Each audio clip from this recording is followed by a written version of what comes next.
أعوذ بالله من الشيطان الرجيم. بسم الله الرحمن الرحيم.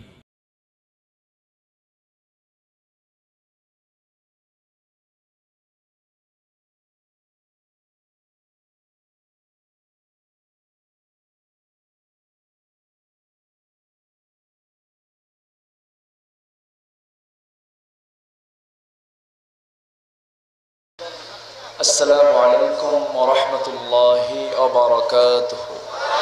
الذي خلق الإنسان وكرمه وعلمه من البيان ما لم يعلم،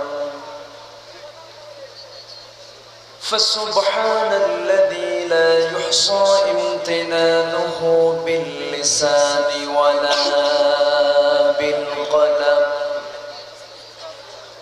نشهد أن لا إله إلا الله وحده لا شريك له، ونشهد أن سيدنا وحبيبنا ومولانا محمدا عبده ورسوله الذي أرسله بالحق بشيرا ونذيرا وداعيا إلى الله بإذنه وسراجا وقمرا منيرا. فقد قال الله تعالى في كلامه المجيد وفرقانه الحميد: أعوذ بالله من الشيطان الرجيم. بسم الله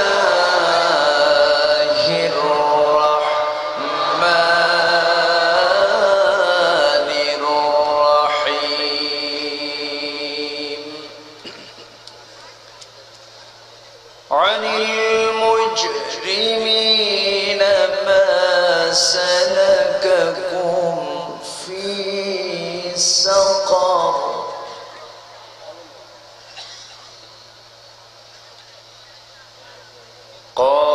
قالوا لم نك من المصلين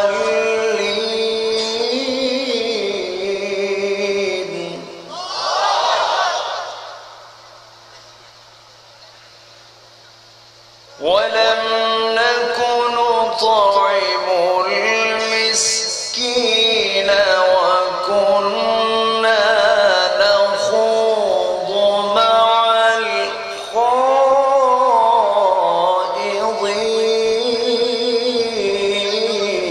الخائضين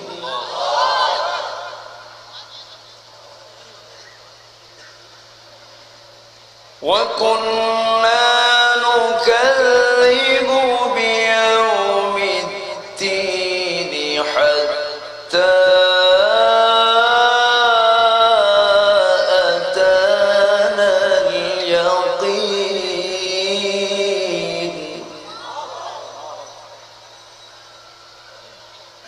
فما تنفعهم شفاعة الشافعين.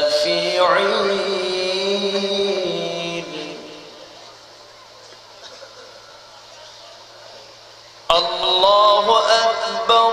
بسم الله الرحمن الرحيم.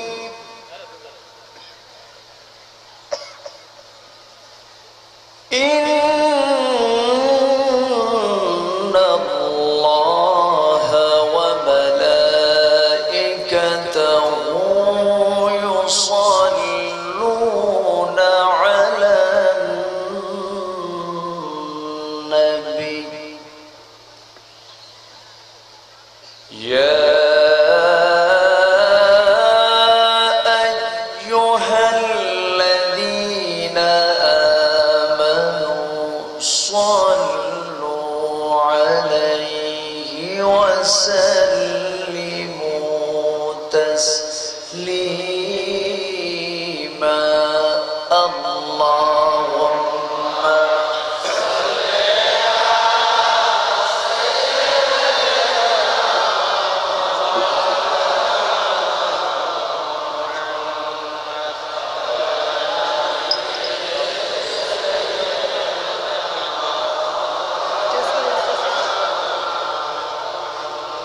নবীর প্রতি দরদ মোহাব্বত ভালোবাসা সবার ভিতরে কম আছে না বেশি আছে? একটু বেশি আওয়াজ দিয়ে নবীর প্রেমে মাতোয়ারা হয়ে জবান খুলে সবাই বলুন আল্লাহুম্মা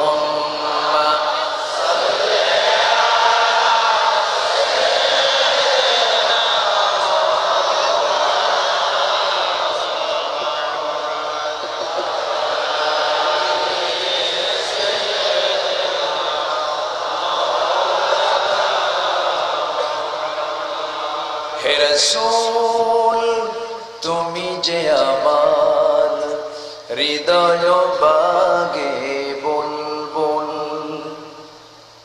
তোমার প্রেমের নিগূঢ় ছোঁয়ায় তাই তো হয়েছি ব্যাকুল হৃদয় বাগে বুলবুল আল্লাহুম্মা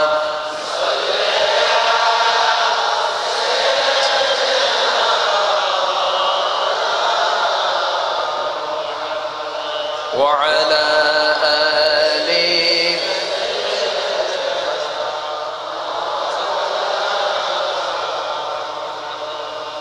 সবাই বলুন বালাগাল উলা বিকামালিহি কাশাফাত তুজা বিজামালিহি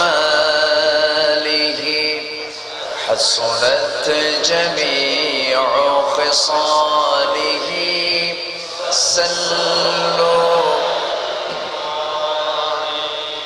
مشرق حب محمد مطلع ديوان ما مطلع خورشید سقاس سینہ سوزان ما بكماله كشف الدجى بجماله حسنت جميع خصاله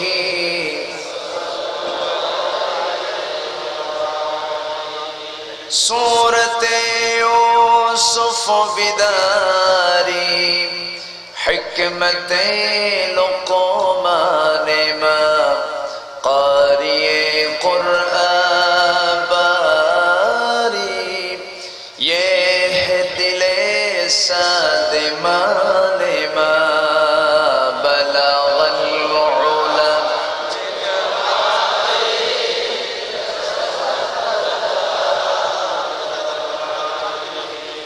حسنت جميع خصاله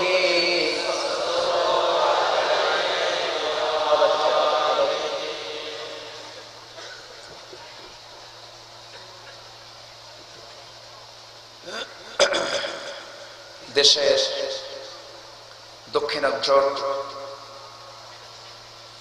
চট্টগ্রামের ফটিকছড়ি উপজেলার অলিপুর মুসলিমপুর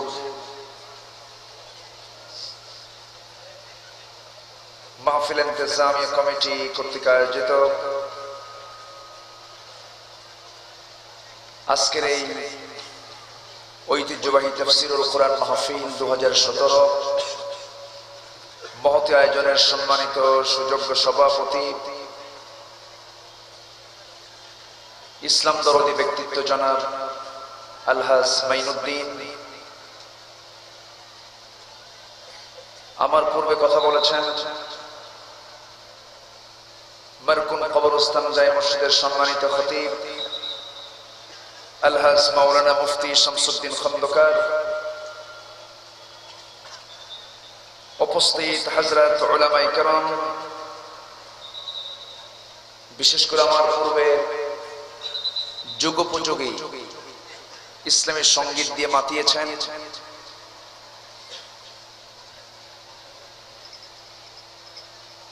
সবার সুপরিচিত ব্যক্তি, ইসলামের সঙ্গীত শিল্পী জনাব নিয়ামতুল্লাহ নিজামী, উপস্থিত আজকের এই প্রোগ্রামের সম্মানিত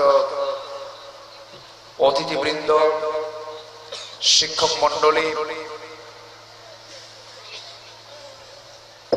সুশীল সমাজ, সাংবাদিক বৃন্দ, প্রশাসনের দায়িত্ব নিয়োজিত কর্মকর্তা বৃন্দ,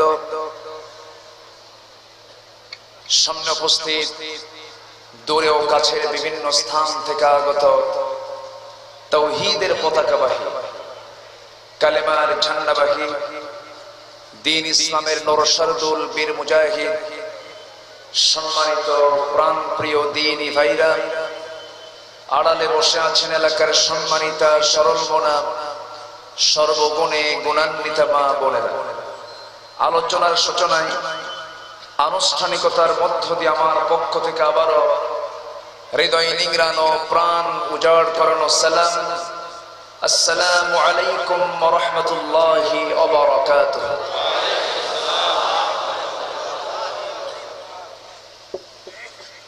সবাই কেমন আছেন?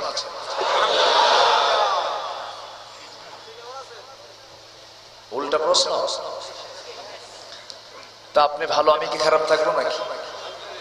আল্লাহ পাক আমাকেও ভালো রেখেছেন, আলহামদুলিল্লাহ। তবে 7 দিন যাবত একটু জ্বরাক্রান্ত, শরীরের তাপমাত্রা নিয়ে স্টেজে ওঠা, যেমনই আমাকে আপনাকে সারাদিনের সকল কাজকর্মের ইতি টেনে ক্লান্ত শ্রান্ত দেহটাকে একটু বিশ্রাম দেওয়ার জন্য, আরাম দেওয়ার জন্য যখন বিছানার দিকে চলে যাব আমরা, ঠিক সেই মুহূর্তে আমরা হাজির হয়েছি এমন একটি জান্নাতের টুকরায়, যিনি আমাকে আপনাকে এমন একটি গুনাহ মাফের জায়গায় হাজির হওয়ার তৌফিক দিলেন। কালিমাতুর শুকর আদায় করে মুহাব্বাতান বলে উঠছি আলহামদুলিল্লাহ। আবারও বলছি আলহামদুলিল্লাহ। সবাই বলছে আল্লাহুম্মা ইন্নী আসআলুকা আল হুদা ওয়াত তুকা ওয়াল আফাফ ওয়াল গিনা। সবাই বলুন আল্লাহুম্মা লাকা আসলামতু ওয়া বিকা আমানতু ওয়া আলাইকা তাওয়াক্কালতু ওয়া ইলাইকা আনাবতু। আমরা আল্লাহ তাআলার শুকর আদায় করে নিলাম। সম্মানিত দ্বীনী ভাইরা, আমি আলোচনার সূচনায় সর্বকালের, সর্বযুগের সর্বশ্রেষ্ঠ মহাগ্রন্থ কোরআনে কারীমের গুরুত্বপূর্ণ একটি সূরা, সূরাতুল মুদ্দাসসির 41 থেকে পরবর্তী কয়েকটি আয়াত আমি তেলাওয়াত করেছি, যেখানে আল্লাহ রাব্বুল আলামিন জাহান্নামীদের জাহান্নামে যাওয়ার কিছু কারণ উপস্থাপন করেছেন। আমরা পৃথিবীতে চলে এসেছি। পৃথিবীতে আসার আগে আমরা ছিলাম রূহের জগতে। রূহের জগৎ পাড়ি দিয়ে মার পেটে ছিলাম কয় মাস? অনেকে মনে হয় থাকেন নাই নাকি? কয় মাস ছিলাম? এখন তো 10 মাস থাকা লাগে না, এখন 6 মাসই থাকা হয়ে যায়। মেডিকেল সায়েন্স ডেভেলপ হওয়াতে এখন 6 মাসই সিজার হয়ে যায়। এই 6 মাসে যে একটা বাচ্চা মার পেটের ভিতরে ম্যাচিউর হয়ে যায়, তার প্রমাণ কোরআন অনেক আগে বলে দিয়েছে। সুবহানাল্লাহ বলবেন না? একজন মা তার সন্তানের জন্য কষ্ট স্বীকার করেন একটানা 30 মাস। কয় মাস? 30 মাস। 30 শাহরা। এই 30 মাসের ভিতরে একটানা 24 মাস মা তার সন্তানের জন্য কষ্ট স্বীকার করেন। কি আল্লাহ পাক তাও জানিয়ে দিলেন, ফি কুল্লি আমাইনি আনিশকুর লি ওয়া লিওয়ালিদাইক ইলাইয়াল বাসীর।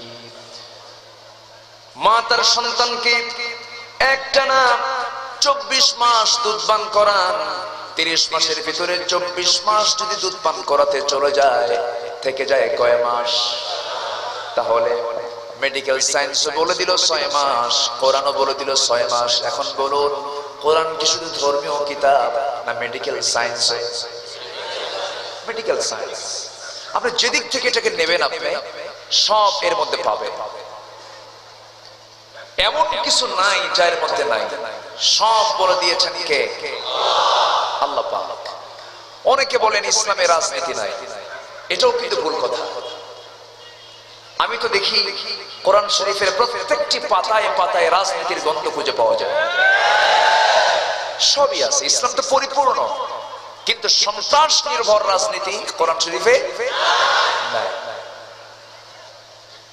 আমার বন্ধুগণ, আল্লাহ রাব্বুল আলামিন কোরআনে কারীমের ভিতরে বলছেন, মা ফাররাতনা ফিল কিতাবি মিন শাইইন ওয়ালা আসগরা মিন যালিকা ওয়ালা আকবারা ইল্লা ফি কিতাবিম মুবিন।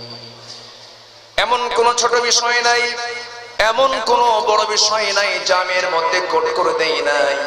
বান্দারের সব কিছু বলে দিয়েছি, বান্দা তুমি কোথাও তোমার যাওয়ার কোনো প্রয়োজন নাই। আমি তোমাকে সৃষ্টি করেছি, আমি তোমার আইন রচনা করে দিয়েছি, আইন প্রণয়ন করে দিয়েছি। আলা লাহুল খালকু ওয়াল আমর, সৃষ্টি যার, আইনটা চলবে ও তার। কিন্তু পৃথিবীতে আইন দু প্রকার। একটা আইন হলো মানুষের হাতে বানানো, আরেকটা আইন হলো কার? আসতে বলবেন না, কার? আচ্ছা, ভুল কোন আইনের হতে পারে বলেন তো? মানুষ মানেই তো ভুল। মানুষের ভুল আছে না নাই? মানুষ তো ভুল করে ফেলে, মানুষ তো ভুলে যায়, মানুষ তো ত্রুটি করে ফেলে। কিন্তু সকল প্রকার ভুল থেকে, ত্রুটি থেকে মুক্ত যিনি, তিনি কে বলুন? আসতে বলবেন না, তিনি কে? আল্লাহর কোনো ভুল হয় না, আল্লাহর সিদ্ধান্তের কোনো পরিবর্তন হয় না, আল্লাহর সৃষ্টিতেও কোনো ভুল হয় না। আল্লাহ পাক বান্দাকে বলেছেন, বান্দা আমাকে চেনার জন্য তুমি তোমার নিজের দিকে তাকায় দেখো, আমি তোমার কত সুন্দর, আমি তোমাকে সুন্দর করে সৃষ্টি করেছি, নিখুঁত করে সৃষ্টি করেছি। আল্লাহ রাব্বুল আলামিন বলেন, আলাম নাজআল লাহু আইনাইনি ওয়া লিসানান ওয়া শাফাতাইনি ওয়া হাদাইনাহু নাজদাইন। বান্দারে, আমি কি তোমাকে টানা টানা দুইটা চক্ষু দেই নাই? সুন্দর দুটি ঠোঁট দিয়েছি, সুন্দর একটা জিহ্বা দিয়েছি। এই জিহ্বার ভিতরে কত প্রকার স্বাদ দিয়ে দিয়েছি। হাজার প্রকার খাবার যখন জিহ্বায় নিয়ে নাও, সঙ্গে সঙ্গে জিহ্বা বলে দেয় এটা এই খাবার, এটা এই প্রকারের স্বাদ। জোরে বলেন সুবহানাল্লাহ। এত সূক্ষ্ম করে আল্লাহ পাক আমাকে সৃষ্টি করতে পারলেন। তিনি কি আমার জীবন চলার জন্য একটা বিধান দিতে পারেন না? বিধান দিতে পারেন না? সে বিধানটার নাম কি? কোরআন কি শুধু নামাজের জন্য আসছে? এত বড় কোরআন শুধু নামাজের জন্য নাজিল হয়েছে, এটা একটা ভুল কথা। এত বড় কোরআন নাজিলের কোনো প্রয়োজন ছিল না, শুধুমাত্র নামাজের জন্য। নামাজ পড়তে হবে, এটা আমার আপনার ডিউটি, এটা পালন করতে হবে। এর মানে এই না যে আমি নামাজ পড়তে মানা করতেছি, তা না। নামাজ পড়তে হবে। ওরা অনেকে বলে, হুজুর নামাজ না পড়ি ঈমান আমার দারুণ শব্দ। এরকম টাইপের কিন্তু কিছু লোক আছে, আবার কিছু মুরিদও আছে, আছে না নাই? পানির তলে মোমবাতি, বাবা বাতাসে নেভে না, বাবার নামে হালকা দিলে ওযু গোসল লাগে না। চিন্তা করেন, ওযু লাগে না, গোসলও লাগে না, ওটা কি মানুষ না হাইওয়ান?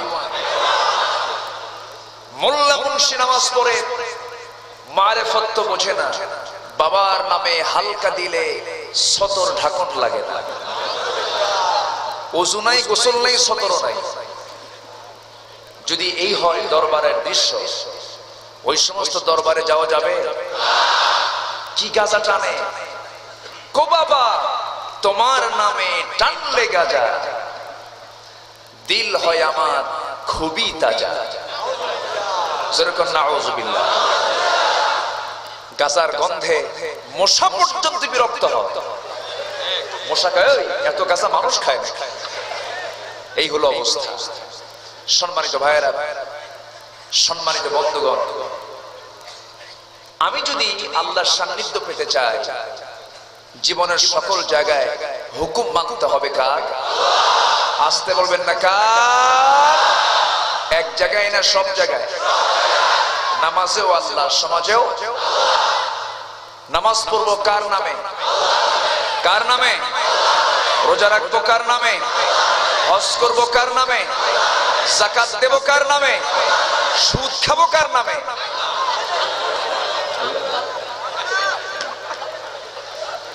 আমার দেশে যাকাত আছে না সুদ আছে? যাকাত আছে, কিন্তু অপশনাল, দিলে দাও, না দিলে কোনো কৈফিয়ত নেই। কিন্তু সুদের টাকা না দিলে ব্যাংক থেকে পেটাপিটি আছে না নাই? আসতে কবেন না, আছে না নাই?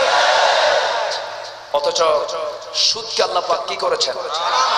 হারাম করেছেন। এখন আমাকে যদি বলা হয় হুজুর একটু মেহেরবানি করে সুদের বিরুদ্ধে কথা বলা যাবে না, তাহলে আমি কি পারবো? এটা বলেন, আমার কি এটা করা যাবে?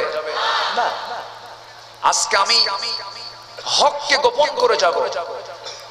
এতগুলো মানুষ আপনারা এসেছেন, এই হক গোপনের কারণে কিয়ামতের দিন আল্লাহ আমাকে বলবেন, এ আব্দুল্লাহ এদিকে আয়, তুই তো বক্তা হয়েছিল, আজকে তফতা বানাই। সেদিন আপনি আমাকে কি বলবেন? আপনি আমার কিচ্ছু করতে পারবেন না। অতএব যা বলতে হবে ওয়াকুলু কাওলান সাদীদা, সত্য কথা বলো, বাতিল শক্তির কাছে মাথা নত করো না।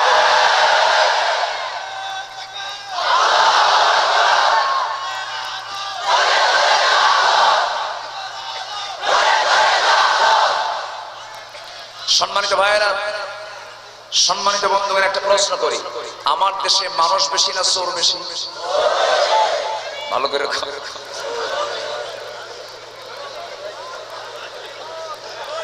সম্মানিত ভাইয়েরা, আচ্ছা আমি আরেকটা প্রশ্ন করি, আমার দেশের নামাজি বেশি না বেনামাজি বেশি?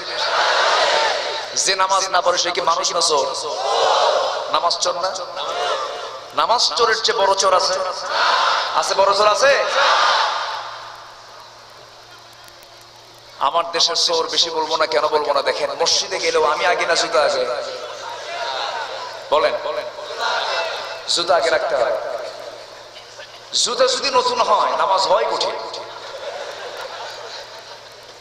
কিছুক্ষণ পর পরই জুতার দিকে নজর, জুতা আছে তো? এই চিন্তা করতে করতেই নামাজ শেষ। আর বাজারে গেলে তো কথাই নেই, সাইকেল নিয়ে হয়তো বাজারে গেছে, সাইকেল থুয়ে শুধু এই দিকে তাকায়, সাইকেল। এই হচ্ছে আমার দেশের চিত্র। আর সৌদি আরবে কোটি কোটি টাকার সোনার দোকান খোলা থাকে, মসজিদে নামাজের দিকে চলে যায়, একটা লোক এক আনা সোনা চুরি করার কোনো সাহস রাখে না। কেন? সেখানে আছে কার বিধান? আসতে বলবেন না, কার বিধান? আল্লাহর বিধানের শান্তি আছে না নাই? আমরা তো বহু দফা শুনলাম, বহু আইন শুনলাম, বহু স্লোগান শুনলাম। আল্লাহ পাক বলছেন, ও দুনিয়ার মানুষ, আমার পক্ষ থেকে আমি তোমাদেরকে জানিয়ে দিলাম, দুনিয়াতে যারা রাষ্ট্রীয় ক্ষমতা পেয়ে যাবে, শুধুমাত্র কেবলমাত্র একমাত্র 4টা দফা তোমরা সমাজে কার্যকর করবে। আমি আল্লাহ ওয়াদা করলাম ওই সমাজটা আমি আল্লাহ জান্নাতের টুকরা বানায়া দেব। কার প্রস্তাব? আমার বন্ধুগণ, আল্লাহ রাব্বুল আলামিন বলেন, আল্লাযীনা ইম্মাক্কান্নাহুম ফিল আরদি আকামুস সালাত ওয়া আতাবুস যাকাতা ওয়া আমারু বিল মা'রুফি ওয়া নাহাউ আনিল মুনকার। জোরে বলুন আল্লাহু আকবার। আমি যাদেরকে দুনিয়াতে রাষ্ট্রীয় ক্ষমতা দিয়ে দেব, প্রশাসনিক পাওয়ার যাদেরকে দেব, তাদেরকে লক্ষ্য করে আল্লাহ রাব্বুল আলামিন বলেন, তোমরা শুধু 4টা আইন কার্যকর করো। পার্লামেন্ট অধিবেশন যখন বসে যাবে, তোমরা শুধু 1 নম্বর আইন পাশ করো, নামাজ রাষ্ট্রীয় পর্যায়ে পাশ করে ফেলো। এটা কার আইন? কার হুকুম? আল্লাহর হুকুম। নামাজ রাষ্ট্রীয় পর্যায়ে পাশ হলে কি হবে?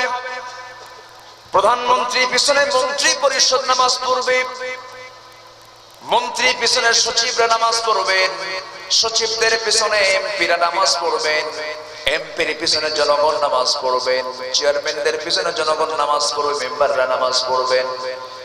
এমন করে করে এসপির পিছনে ওসি নামাজ পড়বেন, ওসির পিছনে দারোগা নামাজ পড়বেন। এমন করে করে যদি সমাজে প্রত্যেকটি জায়গায় যদি নামাজ কেন্দ্রিক নেতৃত্ব গড়ে ওঠে, আল্লাহর কসম করে বলে সমাজ থেকে চিরতরে দুর্নীতি মূলোৎপাটন হয়ে যাবে। আমার ভাইরা, আবার এই দিকে আমি যেখান থেকে তেলাওয়াত করেছি, এখানে বলা হচ্ছে জাহান্নামীরা জাহান্নামে যাবে কেন? 4টা কারণ। কয়টা কারণে? 4টা কারণ। আমার কথা কি সবাই বুঝতে পারছেন? কষ্ট হচ্ছে না তো? আল্লাহর কসম, আমি কাউকে কটাক্ষ করে কাউকে গালি দেওয়ার জন্য এখানে আসেনি। আওয়ামী লীগ, বিএনপি, জাতীয় পার্টি, ইসলামী দল, যে যেটা করে, আমি কাউকে গালমন্দ করার জন্য আসিনি। আমি এসেছি কোরআন থেকে কিছু কথা বলতে। যদি কারো গায়ে লেগে যায়, আমার কিচ্ছু করার নেই, কিন্তু আমি চোরের পক্ষে কথা বলতে পারবো না, আমি ডাকাতের পক্ষে কথা বলতে পারবো না, আমি বেনামাজি নেতার পক্ষে কথা বলতে পারবো না।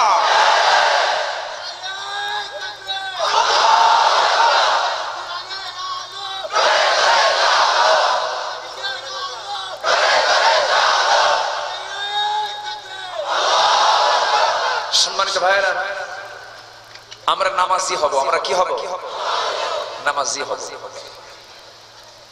জাহান্নামীরা জাহান্নামে কেন যাবে? জাহান্নামীরা জাহান্নামে যাওয়ার কারণ আল্লাহ রাব্বুল আলামিন 4টা কারণ তুলে ধরেছেন। এর মধ্যে 1 নম্বর কারণ হলো আনিল মুজরিমিনা মা সালাকাকুম ফি সাকার قالوا لم نك من المصلين ولم نك نطعم المسكين। জোরে বলুন আল্লাহু আকবার।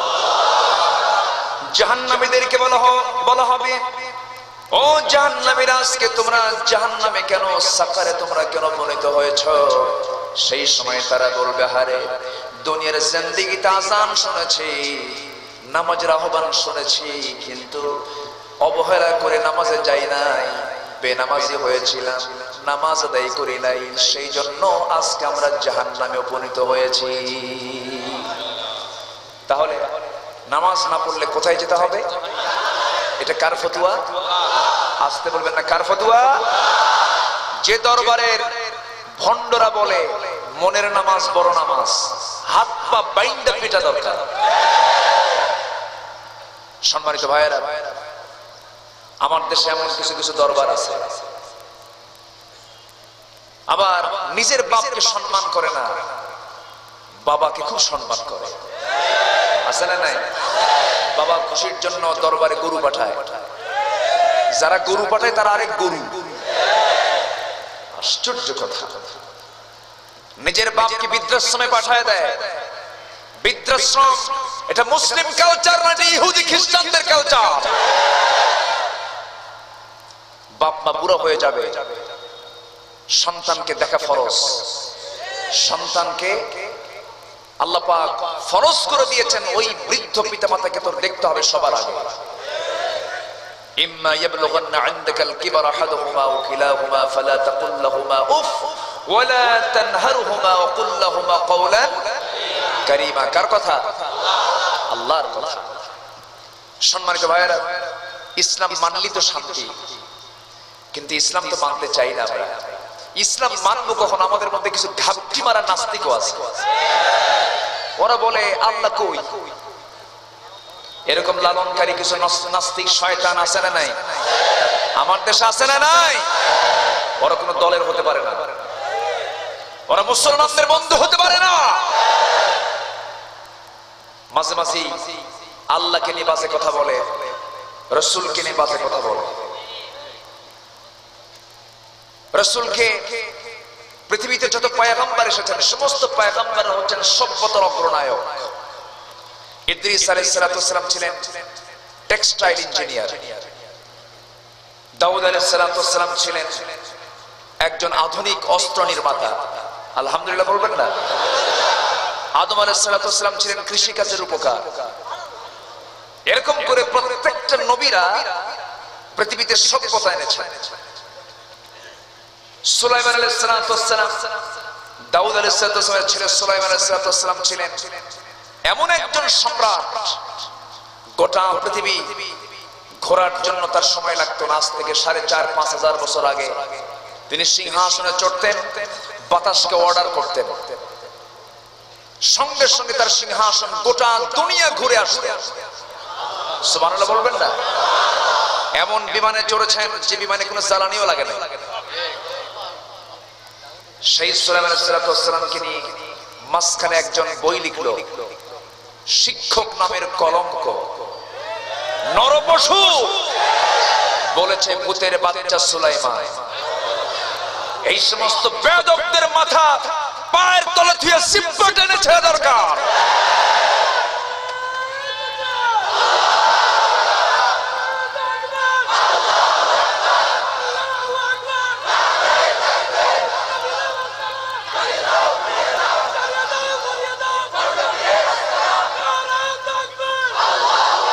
সম্মানিত ভাইরা, যে আল্লাহকে মানে না আমি তাকে মানবো? আসতে বলবেন, আমি তাকে মানবো।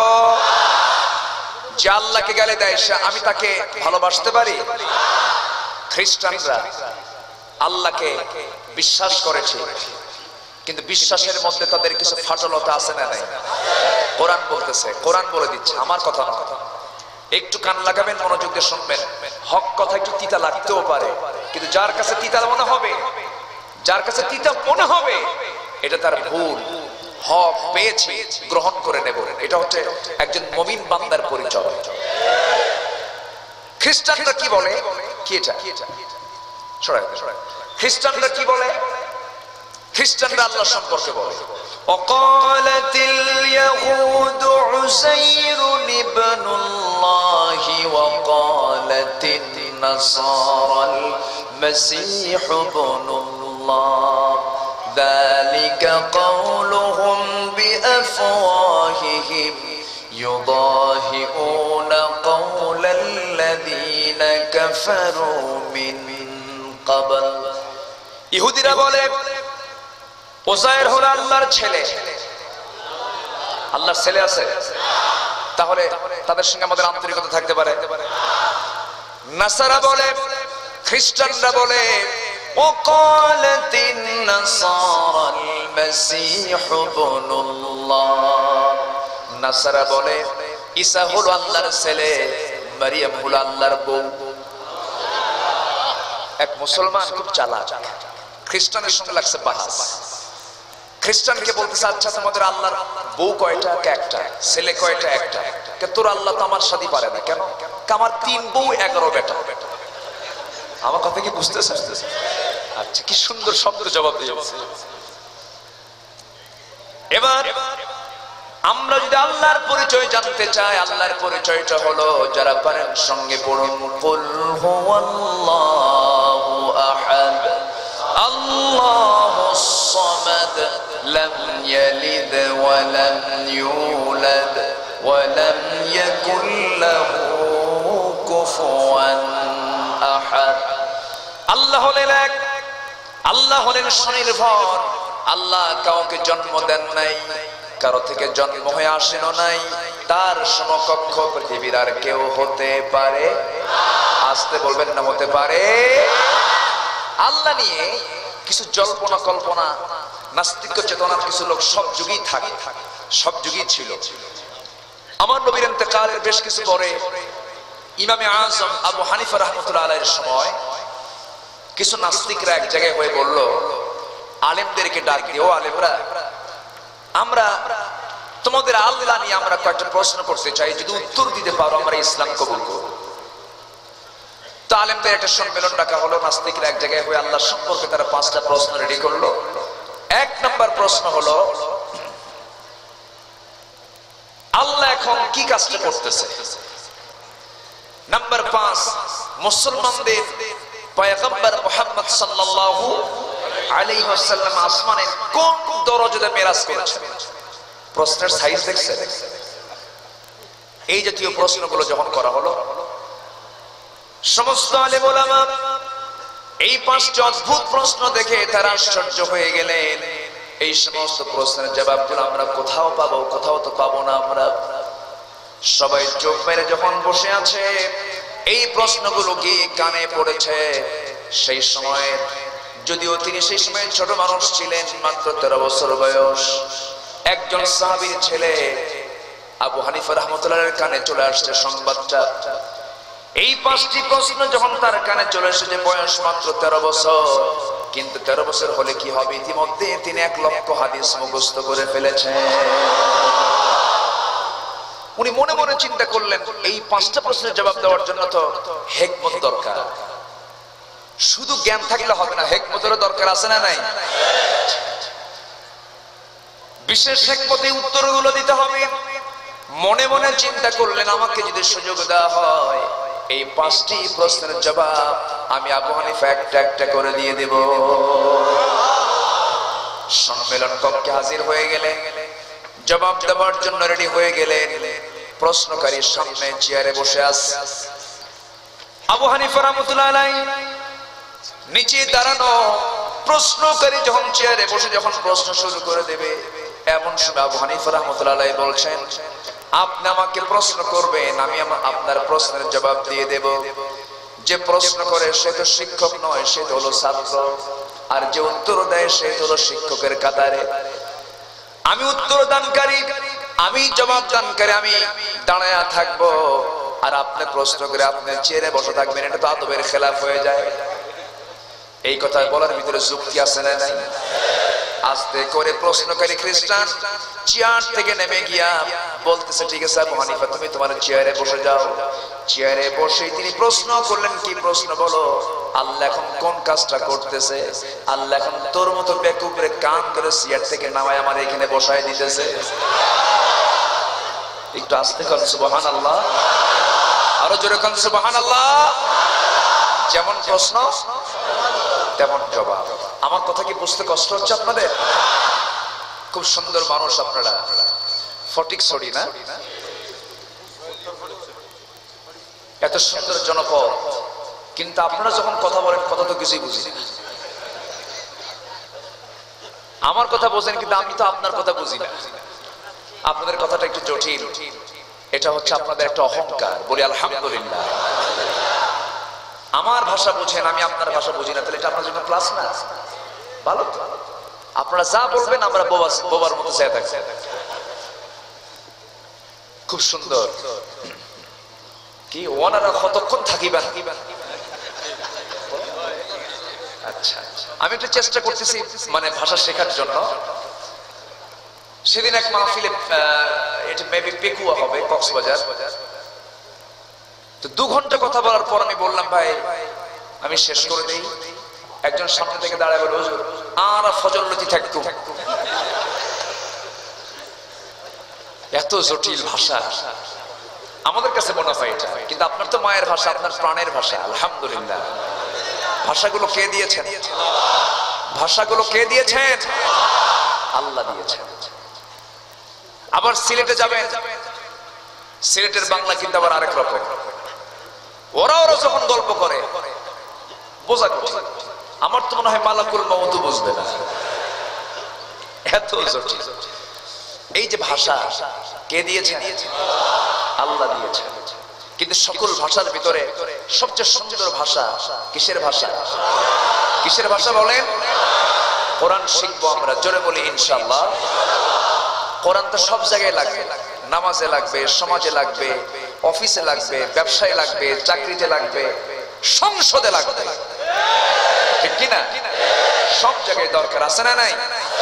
শুধু আমরা কাগজে দেখতে চাই না কোরআনকে, শুধু হাফেজের মাথায় দেখতে চাই না কোরআন, শুধু আমরা মুখস্থ দেখতে চাই না কোরআন, আমরা দেখতে চাই সমাজের পাতায় পাতায়। রহমত নাজিল করবেন কে? রহমত কে নাজিল করবেন? আল্লাহ নাজিল করবেন। সম্মানিত ভাইয়েরা, সম্মানিত বন্ধুগণ, আবু হানিফা রাহমাতুল্লাহ আলাইহি প্রথম প্রশ্নের জবাবটা দিয়ে দিলেন। এবার বলা হলো নাম্বার 2 প্রশ্ন,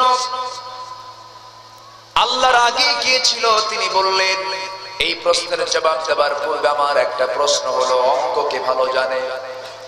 একজন সামনে চলে এলো, তিনি বললেন, অঙ্ক যদি ভালো জানো 1 থেকে গণনা শুরু করো, 1 2 3 4 5 6 7 8 9 10। থেমে যাও, উল্টা করে গুনতে থাকো, 10 9 8 7 6 5 4 3 2 1। এর আগে কি? এর আগে কিচ্ছু নাই, আমার আল্লাহর আগেও কেউ নাই। তিনি ওই আয়াতের রেফারেন্স নিলেন, হুয়াল আউয়ালু ওয়াল আখিরু ওয়াল যাহিরু ওয়াল বাতিন ওয়া হুয়া বিকুল্লি শাইইন আলীম। জোরে বলুন আল্লাহু আকবার, আরো জোরে আল্লাহু আকবার। তিনি প্রথম, তিনি শেষ, তিনি প্রকাশ্য, তিনি গোপন। সকল ক্ষমতার উৎস কে বলেন? আসতে বলবেন না কে? সকল ক্ষমতার উৎস তিনি, তার কাছেই ফিরে যেতে হবে আমার বন্ধুগণ। সেই জন্য বলি, আমি আমার বুক উঁচু করে বলবো, আমার রব আল্লাহ, আমার সৃষ্টিকারী আল্লাহ, কোন আইন আমি মানব না কার আইন ছাড়া। আসতে বলবেন না কার আইন ছাড়া। গোটা পৃথিবীর কোন একটা দেশেও আজকে পরিপূর্ণ আল্লাহর আইন কিন্তু নাই। আছে কোথাও? আছে 56টি মুসলিম দেশ, একটা দেশেও পরিপূর্ণ কোরআনের আইন কিন্তু কোথাও নাই। এটা দুঃখের বিষয়। বলতে গেলে আবার জঙ্গিবাদের তো একটা ধোঁয়া তো আছে। জঙ্গিবাদ আর ইসলাম আকাশ আর জমিন তফাৎ, এটা নিশ্চিত। কিন্তু আইএস আমরা যে শুনি মাঝে মাঝে, আইএস কে আমরা অনেকে বুঝি ইসলামিক স্টেট। না, ইসলামিক স্টেট শব্দ তো ভালো, আইএস কে আমি বলি হলো ইসরায়েলি স্টেট। এইগুলোর পেছনে ইহুদি খ্রিস্টানদের ষড়যন্ত্র আছে না নাই? আসতে বলবেন না আছে না নাই? সম্মানিত ভাইয়েরা, জঙ্গিবাদের ওয়েতে যারা ইসলাম কায়েম করতে চায়, ইসলাম কায়েম হবে না, ইসলাম ধ্বংস হবে। শাশুড়ির কপালে হয়েছে ঘা, শাশুড়ির কপালে ঘা হয়েছে। তো জামাই এলাকায় কি কয়? জামাই কয় না কি কয়? জামাই বলে, সিলেটে বলে দামান্দ, এখানে আবার কলকলাও কর, দামান্দ, বুঝলেন? আচ্ছা আচ্ছা। তো জামাই বলে, তো জামাই নিয়ে গেছে ডাক্তারের কাছে, ডাক্তারের কাছে নিয়ে যে বলতেছে, ডাক্তার মশাই, আমার শাশুড়ির কপালটা দেখেন, এটা ঘা হয়ে গেছে, চেহারায় ঘা হলে তো দেখতে খারাপ দেখা যায়, একটু ভালো কিছু ঔষধ আপনি দিয়ে দেন। তো ডাক্তার একটা ওষুধ লাগানোর জন্য দিয়েছে, খাওয়ার জন্য দিয়েছে, আর বলে দিয়েছেন যে কোন ক্রমেই যেন রোগীর ঘাতে যেন কোনো মাছি মশা যেন না পড়ে। মাছি মশা পড়লেই আবার ঘাগের মতো হয়ে যাবে, সহজে সারবে না, সংক্রমণ বেড়ে যাবে। তো জামাই শাশুড়িকে নিয়ে এসে বিছানায় শোয়া দিয়ে মনে মনে ভাবতেছে, আমি কাকে আর দায়িত্ব দেব, আমি দায়িত্ব পালন করি। সেবাই নেমে গেছে জামাই। তো শাশুড়িকে বিছানায় ধুয়ে বলতেছে, আপনি এখানে ঘুমান, আমি আপনার পাশে চেয়ার নিয়ে বসে আছি, যেন মাছি না পড়ে, মাছি পড়তেই দেওয়া যাবে। তো পাশে চেয়ারে বসে থেকে মাছি তাড়ানোর জন্য হাতে নিয়ে আসে বিশাল বড় রড। আমার কথা কি বোঝা আসতেছে ভাই? হাতে কি নিছে? রড নিছে। কি মারবে? মাসি মারবে। তো শাশুড়ি শুয়ে পড়ছে, ঘুমন্ত অবস্থায় মাসি একখান করছে, এদিকে জামাইও পজিশন ঠিক করে রাখছে, হাতে ছিল রড। বিসমিল্লাহ কয়া চোখ বন্ধ কইরা এই শালা মাসি, বোঝেন নাই? আর গালিও দিচ্ছে, চোখ বন্ধ করে মারছে একদম কপাল থেকে। মাসি মরবে না শাশুড়ি মরবে? বলেন। আসল মাসি তো উড়েই গেল, শাশুড়ি নামক মাসির জীবন চলে গেল। ঠিক তেমনি আজকে যারা ইসলাম কায়েমের নামে বোমাবাজি সন্ত্রাসী করছেন, ইসলাম কায়েম নয়, এটা ইসলাম ধ্বংসের পরিকল্পনা। এটার সাথে ইসলামের কোন সম্পর্ক। কিন্তু দোষ করবে একজন, মামলা খাবে আরেকজন, এটাও কিন্তু মেনে নেওয়া যাবে না। এরকম কিছু লক্ষণ আমার দেশে আছে না নাই? আসতে কবেন না, আছে না নাই? এটা করা যাবে না। শুধু থানার প্রশাসনকে ফোন দিয়ে বলে হ্যালো, আসামি ধরে নিয়ে যাও, এরকম দালালো কিছু আছে না নাই? আছে না নাই? আজকে হয়তো তোমার হতে পারে, একদিন তো গাড়ির চাকা ঘুরেও যেতে পারে, যেতে পারে না? ক্ষমতার মিস ইউজ কখনো করা উচিত নয়। সম্মানিত ভাইয়েরা, কথা অনেক আস্তে আস্তে করে বলছি, কষ্ট হচ্ছে না তো? জোরে বলি ইনশাআল্লাহ। নামাজ পড়বো কয় ওয়াক্ত? আস্তে বলবেন না, কয় ওয়াক্ত? একাকী না জামাতে? মনোযোগে না অমনোযোগে? বুঝে না না বুঝে? জেনে না না জেনে? বুঝে নামাজ পড়তে হবে। অনেকে বোঝে না। এক লোকের বাড়ি মসজিদের পাশে, লোকটা হিন্দু, প্রত্যেকদিন মসজিদের সামনে দিয়ে যায়। ইমাম সাহেব রুকু থেকে ওঠার সময় কি বলেন? সামিআল্লাহু লিমান হামিদা। হিন্দু লোক চিন্তা করে এই ইমাম সাহেবের হলোটা কি? প্রত্যেক দিন শুধু এক মহিলার নামে দোয়া করে, হামিদা হামিদা হামিদা হামিদা। মেয়েটা কার মেয়ে? তার মনে এই চিন্তাটা আসছে। হঠাৎ করে তার এই প্রশ্ন থ্রো করেছে তার এক প্রতিবেশী মুসল্লি আছে, 5 ওয়াক্ত নামাজ মসজিদে পড়ে। তাকে ডাক দিয়ে বলছে, আচ্ছা ভাই, আপনাদের ইমাম সাহেবের হলোটা কি? এই নামাজের মধ্যে প্রায় আমি ওদিক দিয়ে যাই আর শুনি হামিদা হামিদা, তো রহিমা করিমা নাই, এত হামিদা হামিদা করে কেন? হামিদা মেয়েটা কার মেয়ে? এখন এই মুসল্লি বলে, ভাই দাদা বাবু, আমিও তো 25 বছর যাবত জামাতের সঙ্গে 5 ওয়াক্ত নামাজ পড়ে, আজ পর্যন্ত আমিও ঠিক মতো জানি না আসলে হামিদা মেয়েটা কার মেয়ে। আমার কথা কি বোঝা গেল ভাই? তাহলে ওই হিন্দুর চেতনা আর ওই মুসল্লির চেতনার মধ্যে কোনো তফাৎ আছে? তফাৎ আছে। যে নামাজের মধ্য দিয়ে সুদ ছাড়ে না, যে নামাজের মধ্য দিয়ে জিনা ছাড়ে না, যে নামাজের মধ্য দিয়ে পর্দা অবলম্বন করে না, সে নামাজ নয়, নামাজের নামে ভণ্ডামি। বুঝে শুনে নামাজ পড়তে হবে। এই জন্য নামাজি 2 প্রকার। নামাজি কয় প্রকার? 2 প্রকার। এক নামাজি নামাজ পড়ে জান্নাতে যাবে, আরেক প্রকার নামাজি নামাজ পড়ে কোথায় যাবে? জাহান্নামে যাবে। জাহান্নামে যাবে কোন মুসল্লি? আল্লাহ রাব্বুল আলামিন বলেন, ফাওয়াইলুল লিল মুসাল্লিন আল্লাযীনা হুম আন সালাতিহিম সাহুন আল্লাযীনা হুম ইউরাউনা ওয়া ইয়ামনাউনাল মাউন। ওই সমস্ত মুসল্লির জন্য যারা অবহেলা করে নামাজ পড়ে, মনোযোগ দিয়ে নামাজ পড়ে না, রুকুতে চলে যায়, রুকু থেকে ভাবে খামাখা দাঁড়ায় লাভ কি, রুকু থেকে সেজদা মারে। এরকম কিছু মুসল্লি আছে না? আবার সেজদায় চলে যায়, সেজদায় কি ভাবে খামাখা, আবার বসার কি দরকার, আবার তাসতি হবে, এক সেজদায় 2টা মারে। আছে না?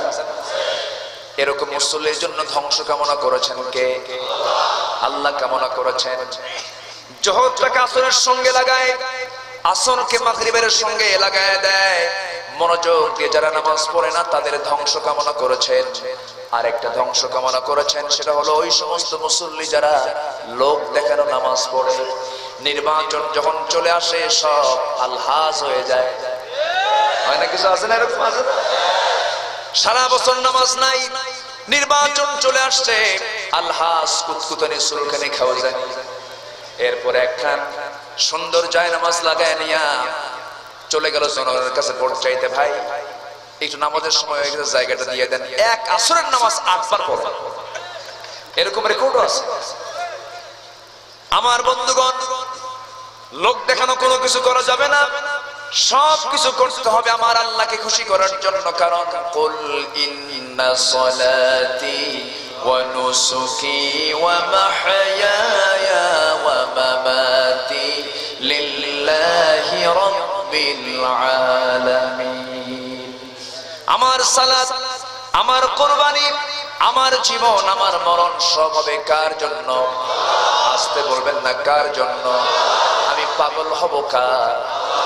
ইন্নী ওয়াজ্জাহতু ওয়াজহিয়া লিল্লাযী ফাতারাস সামাওয়াতি ওয়াল আরদা হানিফান ওয়া মা আনা মিনাল মুশরিকিন। আমি আমার চেহারা আল্লাহমুখী করে দিলাম, আমি কখনো মুশরিকদের অন্তর্ভুক্ত হব না। কিন্তু আমার দেশে অনেক মুসলমান নামধারী মুশরিক আছে না নাই? বলে মাজারে গিয়ে সেজদা মারে এমন লোক আছে না নাই? বলে না, এমন সেজদা দেয় না? দিয়ে দেয়। কোন মাজার কেন, পৃথিবীর কাউকে লক্ষ্য করে কোন সেজদা দেওয়া যাবে না। একমাত্র সেজদা দিব আমি কার জন্য? বলেন التائبون العابدون الحامدون السائحون الراكعون الساجدون الآمرون بالمعروف والناهون عن المنكر والحافظون لحدود الله وبشر المؤمنين। জোরে বলুন আল্লাহু আকবার। আমার দেশে কবরস্থানেও ফুল দেওয়া আছে না নাই? আসতে বলবেন না, আছে না নাই? এটা হালাল না হারাম? আমাকে যদি কেউ প্রশ্ন করে হুজুর কবরে ফুল দেওয়া কি, আমি কি বলবো? কি বলবো? আরো জোরে। কবরে যদি ফুল দেওয়া জায়েজই হয়, আমার নবীর কবরে কোথাও কি ফুল দেয়? শুনেছি আমরা, দেখেছি আমরা। আমার বন্ধুগণ, সব মূল দিকে তাকাতে হবে, সব মূল লেভেলে দেখতে হবে। শিরকির কোন গন্ধ আমার জীবনে রাখা যাবে না, আমার আমলে রাখা যাবে না। আল্লাহ পাক সকল গুনাহ মাফ করবেন, কিন্তু শিরকের গুনাহ মাফ করবেন, শিরকের গুনাহ মাফ করবেন। কবরে পুষ্পস্তবক অর্পণ, নীরবতা অবলম্বন, এই সমস্ত কাজগুলো বিজাতীয় কাজ, মুসলমানদের কাজ এগুলো নয়, যা শিখিয়েছেন মুহাম্মদুর রাসূলুল্লাহ সাল্লাল্লাহু আলাইহি ওয়াসাল্লাম। আমি হব একমাত্র আল্লাহর পাগল। বলেন কার পাগল? যে যেটাই বলুক আমি কাকে চাই? এক শিক্ষক ক্লাসে ঢুকছে, ক্লাসে ঢুকে এক ছাত্রকে দাঁড় করায় বলে, এই ছেলে তোমার জীবনের লক্ষ্য কি? তুমি জীবনে বড় হয়ে কি হতে চাও?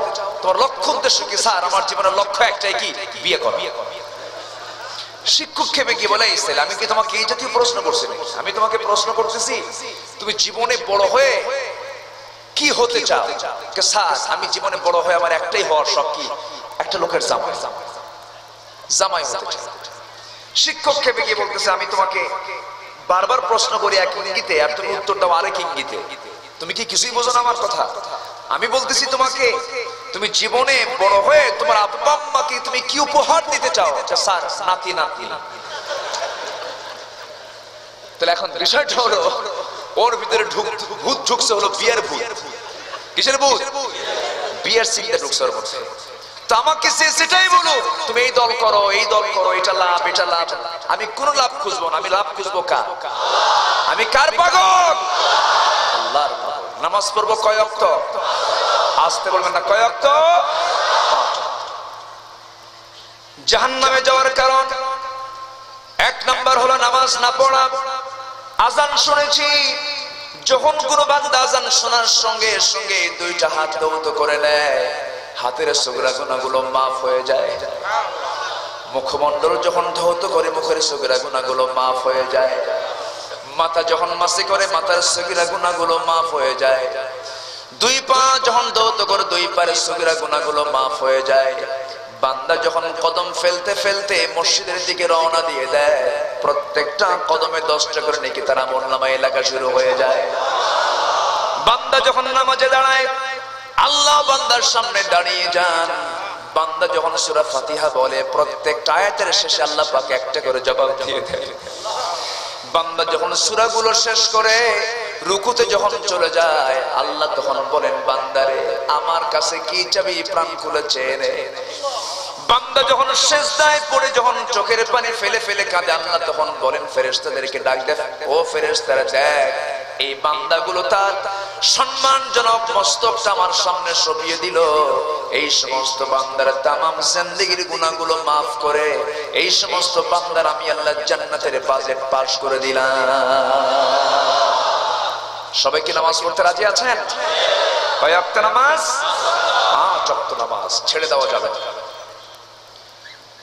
আবার সেই নামাজের ভিতরে মনোযোগিতা থাকতে হবে, নামাজের ভিতরে গুরুত্ব থাকতে হবে। নামাজে যখন দাঁড়াবো সেই সময় ভাবতে হবে আমার সামনে কে আছেন। আসতে বলবেন না, কে আছেন? আমার সামনে আল্লাহ আছেন, এইরকম মনে করে নামাজ পড়তে হবে। আমার বন্ধুগণ, তবে নামাজের মধ্যে দুনিয়ার কথা মনে হয় না। আসতে কোন অনেকে চুপ করে আছে, হয় না ভাই? আপনাদের হয় কিনা? আমার মাঝে মাঝে হয় হয় মনে হয়, হতেই পারে, হবে না কেন? মন যার আছে মনে তার হবে। এক সাহাবী এরকম মনে হয় নামাজের মধ্যে দুনিয়ার কথা চলে আসে। ওই সাহাবী গিয়ে রাসূলের কাছে পরামর্শ নেবেন, কিন্তু রাসূল করিম সাল্লাল্লাহু আলাইহি ওয়াসাল্লাম সেদিন নাই। আলীকে ডাক দিয়ে বলছেন, ভাই আলী, নামাজের মধ্যে মাঝে মাঝে দুনিয়ার কথা মনে হয়, নামাজ কি আমার কবুল হবে? হযরত আলী শক্ত ফতোয়া মেরে দিয়ে বললেন, নামাজ কবুল হবে না। সাহাবী একটু ভরাক্রান্ত হৃদয় নিয়ে বাড়ির দিকে রওনা দিলেন। আমার নবীজি কিছুক্ষণ পরে আলীকে ডাক দিয়ে বলেন, আলী, তোমার কাছে কেউ এসেছিল নাকি? হ্যাঁ এসেছিল। তুমি কি বলেছো? নামাজের মধ্যে দুনিয়ার কথা মনে হলে নামাজ কবুল হবে নাকি, তাই নাকি? হ্যাঁ। তুমি এই মুহূর্তে ওযু বানাও, ওযু বানায় 2 রাকাত নফল নামাজের নিয়ত করো। নামাজের পর আমি তোমাকে আমার তরফ থেকে সুন্দর একটা চাদর তোমাকে উপহার দেব। আমার নবী আলীর মাথার ভিতরে কিসের চিন্তা ঢুকায় দিলেন? চাদরের চিন্তা ঢুকায় দিলেন। ওযু বানালেন, নামাজে দাঁড়ালেন। নামাজ পড়তে নিয়ে প্রথম রাকাত খুব মনোযোগ দিয়ে নামাজ পড়লেন। দ্বিতীয় রাকাতে নামাজ পড়তে নিয়ে হঠাৎ করে নামাজের মধ্যেই তার মনে হয়ে গেল রাসূল জামাকে চাদরখানা দিতে চাইলেন। সেই চাদরখানা মায়েশার ঘরের চাদর না মা হাফসার ঘরের চাদর। মন চলে গেছে কোথায়? চাদরে গেছে। হযরত আলী সালাম ফিরলেন, আসসালামু আলাইকুম ওয়া রাহমাতুল্লাহ, আসসালামু আলাইকুম ওয়া রাহমাতুল্লাহ। সালাম ফেরার পর নবীর চোখের সঙ্গে আলীর চোখ পড়ে গেল। আমার রাসূল আলীকে দেখতেছেন, মুস্কি মুস্কি হাসি মারতেছেন, আলীও মুস্কি মুস্কি হাসি মারতেছেন। রাসূল বলছেন, আলী রে, নামাজের পর তুমি মুস্কি মুস্কি কেন হাসো? হুজুর, আপনি যেই কারণে আমিও সেই কারণে। কথা বোঝা গেল? আমার রাসূল বলেন, আলী রে, তোমার যদি এমনটা হয়ে থাকে, তুমি আমার এত কাছের সাহাবী, আমার ডানে থাকো, বামে থাকো, সামনে থাকো, পিছনে থাকো, তোমার মতো সাহাবীর যদি নামাজের মধ্যে চাদরের কথা মনে হয়ে যায়, ওই সাহাবী প্রশ্ন করেছে, সেই প্রশ্নের জবাব যে তুমি দিলে দিকে, এটা কি তোমার সঠিক হয়েছে নাকি? হযরত আলী মাথা নিচু করে কোনো জবাব দিলেন না। নামাজের মধ্যে যদি কোনো অজীব কাজ চলে যায়, মাসলা হলো শেষ বৈঠকে তাশাহুদ পরে ডান দিকে একটা সালাম ফিরে দিয়া দুইটা সেজদা যদি মেরে দেওয়া যায়, আল্লাহ পাক ভোরের নামাজকে সহি করে কবুল করে নেন। জোরে বলুন সুবহানাল্লাহ। নামাজ বাদ দেওয়া যাবে? নামাজ ছেড়ে দেওয়া যাবে? আবার হযরত আলী রাদিয়াল্লাহু তাআলা আনহু, আমরা ভুল বুঝবো না যে তার নামাজে মনোযোগ ছিল না। এত মনোযোগী মুসল্লি খুব কম ছিল। জিহাদের ময়দানে যুদ্ধ করতে গেছেন, যুদ্ধ করতে গিয়া পায়ের মধ্যে তীর ঢুকেছে, সেই তীরটা কেউ বের করতে পারে না। হযরত আলী রাদিয়াল্লাহু তাআলা খুব কষ্ট পাচ্ছেন, সেই বিদ্ধ তীরটা নিয়া নবীর কাছে পরামর্শ চাওয়া হলো। রাসূল বলেন, শোনো সাহাবীরা, আমি জানি আমার আলীর নামাজের মনোযোগিতা কেমন। আমার আলী যখন নামাজে দাঁড়াবে সেই সময় তোমরা নামাজের মধ্যে তার পা থেকে তীরটা টানতে বের করে আনবে। হযরত আলী নামাজে দাঁড়ালেন, পিছন দিক থেকে কয়েকজন সাহাবী তার পা থেকে যখন তীরটা টান মারতেছিলেন নামাজের ভিতরে, কিতাবের মধ্যে আসছিল যখন তার পা থেকে তীরটা টান মারা হচ্ছিল গোশতগুলো ছিঁড়ে ছিঁড়ে আসে, রক্তগুলো দর দর করে পড়ে, আলীর মুখ থেকে বিন্দু পরিমাণ কোনো আওয়াজ বের হয় নাই। নামাজ শেষ করেছেন আলী। শেষ করার পরে বিদ্যুদায়ক সেই তীরের দিকে নজর দিয়ে দেখেন সেই তীর বিদ্ধ হওয়া তীরটা পায়ের মধ্যে নাই। প্রশ্ন করছেন, ভাইরা রে, নামাজ শুরু করেছিলাম যন্ত্রণাদায়ক তীর বিদ্ধ পা নিয়া, সেই তীর তো নামাজের পরে দেখি না। সঙ্গে সঙ্গে মুসল্লিরা সাহাবীরা জবাব দিচ্ছেন, আলী নবীর পরামর্শ নিয়ে তোমার পা থেকে আমরা তীরটা টান মেরেছি নামাজের ভিতরে। হযরত আলী বলেন, আল্লাহর কসম করে বলি তোমরা আমার পা থেকে নামাজের মধ্যে কখন তীরটা বের করে নিয়েছো আমি আলী বিন্দু পরিমাণ কোনো টের পাই নাই। আল্লাহ রাব্বুল আলামিন সেজন্য বলেন, আনিল মুজরিমিনা মা সালাকাকুম ফি সাকার ক্বালু লাম নাকু মিনাল মুসাল্লিন। জাহান্নামে যাওয়ার এক নাম্বার কারণ হলো নামাজ না পড়া। আমরা নামাজ পড়ব, রাজি আছেন তো? 5 ওয়াক্ত নামাজ পড়বেন কার? একটু হাত তুলে দেখেন তো, জোরে বলুন, হে আল্লাহ, হে আল্লাহ, আমাদেরকে 5 ওয়াক্ত সালাত আদায় করার তৌফিক তুমি আল্লাহ দিয়ে দাও। জোরে বলি আমিন, আরো জোরে আমিন, আরো জোরে আমিন। কষ্ট হলো? কষ্ট হলো? নামাজ পড়তে হবে 5 ওয়াক্ত। আমরা সমাজের যারা নেতৃস্থানীয় ব্যক্তিকে দেখতে চাই, তারাও বেনামাজি হোক না নামাজি হোক, আমরা কি দেখতে চাই? নামাজি। হযরত ওমর ফারুক রাদিয়াল্লাহু আনহু এমন একজন শাসক ছিলেন, ভারতের শ্রী মহাত্মা গান্ধী, যিনি ভারতের স্বাধীনতা আন্দোলনের অগ্রদূত, অন্যতম পুরোধা শ্রী মহাত্মা গান্ধী, তিনি বলেছিলেন অশান্ত পৃথিবীকে শান্ত করার জন্য মুসলমানদের শাসক ওমরের মতো একটা ব্যক্তি বর্তমান দুনিয়ায় দারুণ দরকার। আল্লাহু আকবার বলবেন না? তারা একজন বিধর্মী হয়েও ইসলামিক স্কলারদের প্রশংসা করে, আর আমার দেশের মুসলিম নামধারী রাসূলকে নিয়ে বাজে উক্তি করে। রাসূলকে বলা হয়েছে জেনাকার মুহাম্মদ। তারা যুক্তি দেখায় বিশ্বনবীর জীবনে এতগুলো বউ কেন? রাসূল বিয়ে করেছেন কার অর্ডারে? আসতে কোন কেন? কার অর্ডারে? আমি কি শেষ করে দেব নাকি? তো 2-1 করে যে যায়, সমস্যা কি? হাজার মানে নিম্ন চাপ। আচ্ছা, নিম্ন চাপ ঠিক আছে, সমস্যা নাই। তবে দয়া করে কেউ ঊর্ধ্ব চাপে যাবেন না। ঊর্ধ্ব চাপটা কিন্তু আলাদা। ধোঁয়া আছে না, ধোঁয়া টান মারে, এটা হচ্ছে উপরের দিকে যায়, এই জন্য আমি এটার নাম দিয়েছি ঊর্ধ্ব চাপ। এগুলো করা যাবে না, নেশার কাছে যাওয়া যাবে না। এখন তো মাশাআল্লাহ মায়ানমার থেকে আসতেছে ইয়াবা, দিনাজপুর থেকে আসতেছে হলো ফেন্সিডিল, আর মাঝখান দিয়ে আসতেছে বাবা। ঠিক আছে না? যুবকরা শেষ। সম্মানিত ভাইয়েরা, আমরা মাদকদ্রব্য নিয়ন্ত্রণ কেন বলবো? আমি চাই, আমরা সবাই চাই বাংলার জমিন থেকে মদের বিল উত্থাপনায় বন্ধ হয়ে যায়, মদের ফ্যাক্টরি বন্ধ হয়ে যায়। এটা আমরা চাই, কারণ নামাজ আছে যেখানে মদ নাই, মদ নাই সেখানে। আমার দেশে মদের ফ্যাক্টরি আছে না নাই? মদের দোকান আছে না নাই? মদের লাইসেন্স আছে না নাই? এটা বন্ধ হবে কেমন? বিড়াল পড়ে আছে কি বলে কূপে, মরে গেছে। এখন কূপের পানি কি সুগন্ধ হবে না দুর্গন্ধ হবে?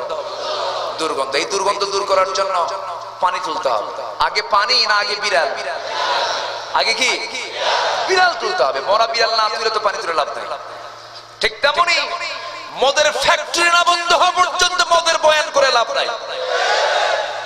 রাসূল মূলে আঘাত করেছেন, রাসূলের দাওয়াতটা ছিল মূলে, এই জন্য আবু জাহেল খুব লাগছে। আবু জাহেল কয় মোহাম্মদ শোনো, মদ আমার পানির চেয়েও প্রিয়। মদ আমার কি পানির চেয়ে প্রিয়। রাসূল বললেন জেনা বন্ধ। আবু জাহেল কয় মোহাম্মদ শোনো, আমার বউ ভাল লাগে না, আমার জেনা খুব ভালো লাগে। যেরকম নাউজুবিল্লাহ, এমন জাতীয় নেতা এখনো আছে না নাই? আছে না নাই? এখন বিয়ের হার কমছে, বউ একটাই থাকে, কিন্তু বউয়ের আড়ালে হাজারো বউ আছে না নাই? আগের যুগে, দাদার যুগে আমরা দেখেছি, হয়তোবা সেই সময় বিয়ের সংখ্যা বেশি ছিল, কিন্তু জেনার জেনার জেনার কোন পরিবেশ ছিল না। আর এখন জেনার পরিবেশ আছে না নাই? এই হচ্ছে অবস্থা। আল্লাহ পাক হারাম চান না হালাল চান? আল্লাহ পাক হারাম চান না হালাল চান? হালাল দেখতে চান। সম্মানিত ভাইয়েরা, সম্মানিত বন্ধুগণ, কত তো অনেক নামাজি ব্যক্তির গুণ দেখে। হযরত ওমর ছিলেন অর্ধ পৃথিবীর শাসনকর্তা। যেরকম আলহামদুলিল্লাহ, নামাজি না বেনামাজি? নামাজি না বেনামাজি? নামাজি ছিলেন। আমার বন্ধুগণ, প্রকৃত নামাজি নেতা যদি গড়ে ওঠে, প্রকৃত নামাজি শাসক যদি গড়ে ওঠে, সমাজ থেকে চিরতরে দুর্নীতিমূলক পাঠন হয়ে যাবে। কারণ নামাজের রেজাল্ট হলো, সবাই বলুন, ইন্নাস সালাতা তানহা আনিল ফাহশাই ওয়াল মুনকার ওয়ালাযিকরুল্লাহি আকবার। জোরে বলুন আল্লাহু আকবার। নামাজ মানুষকে যাবতীয় অশ্লীল অন্যায় কাজ থেকে দূরে রাখে, হেফাজত করে।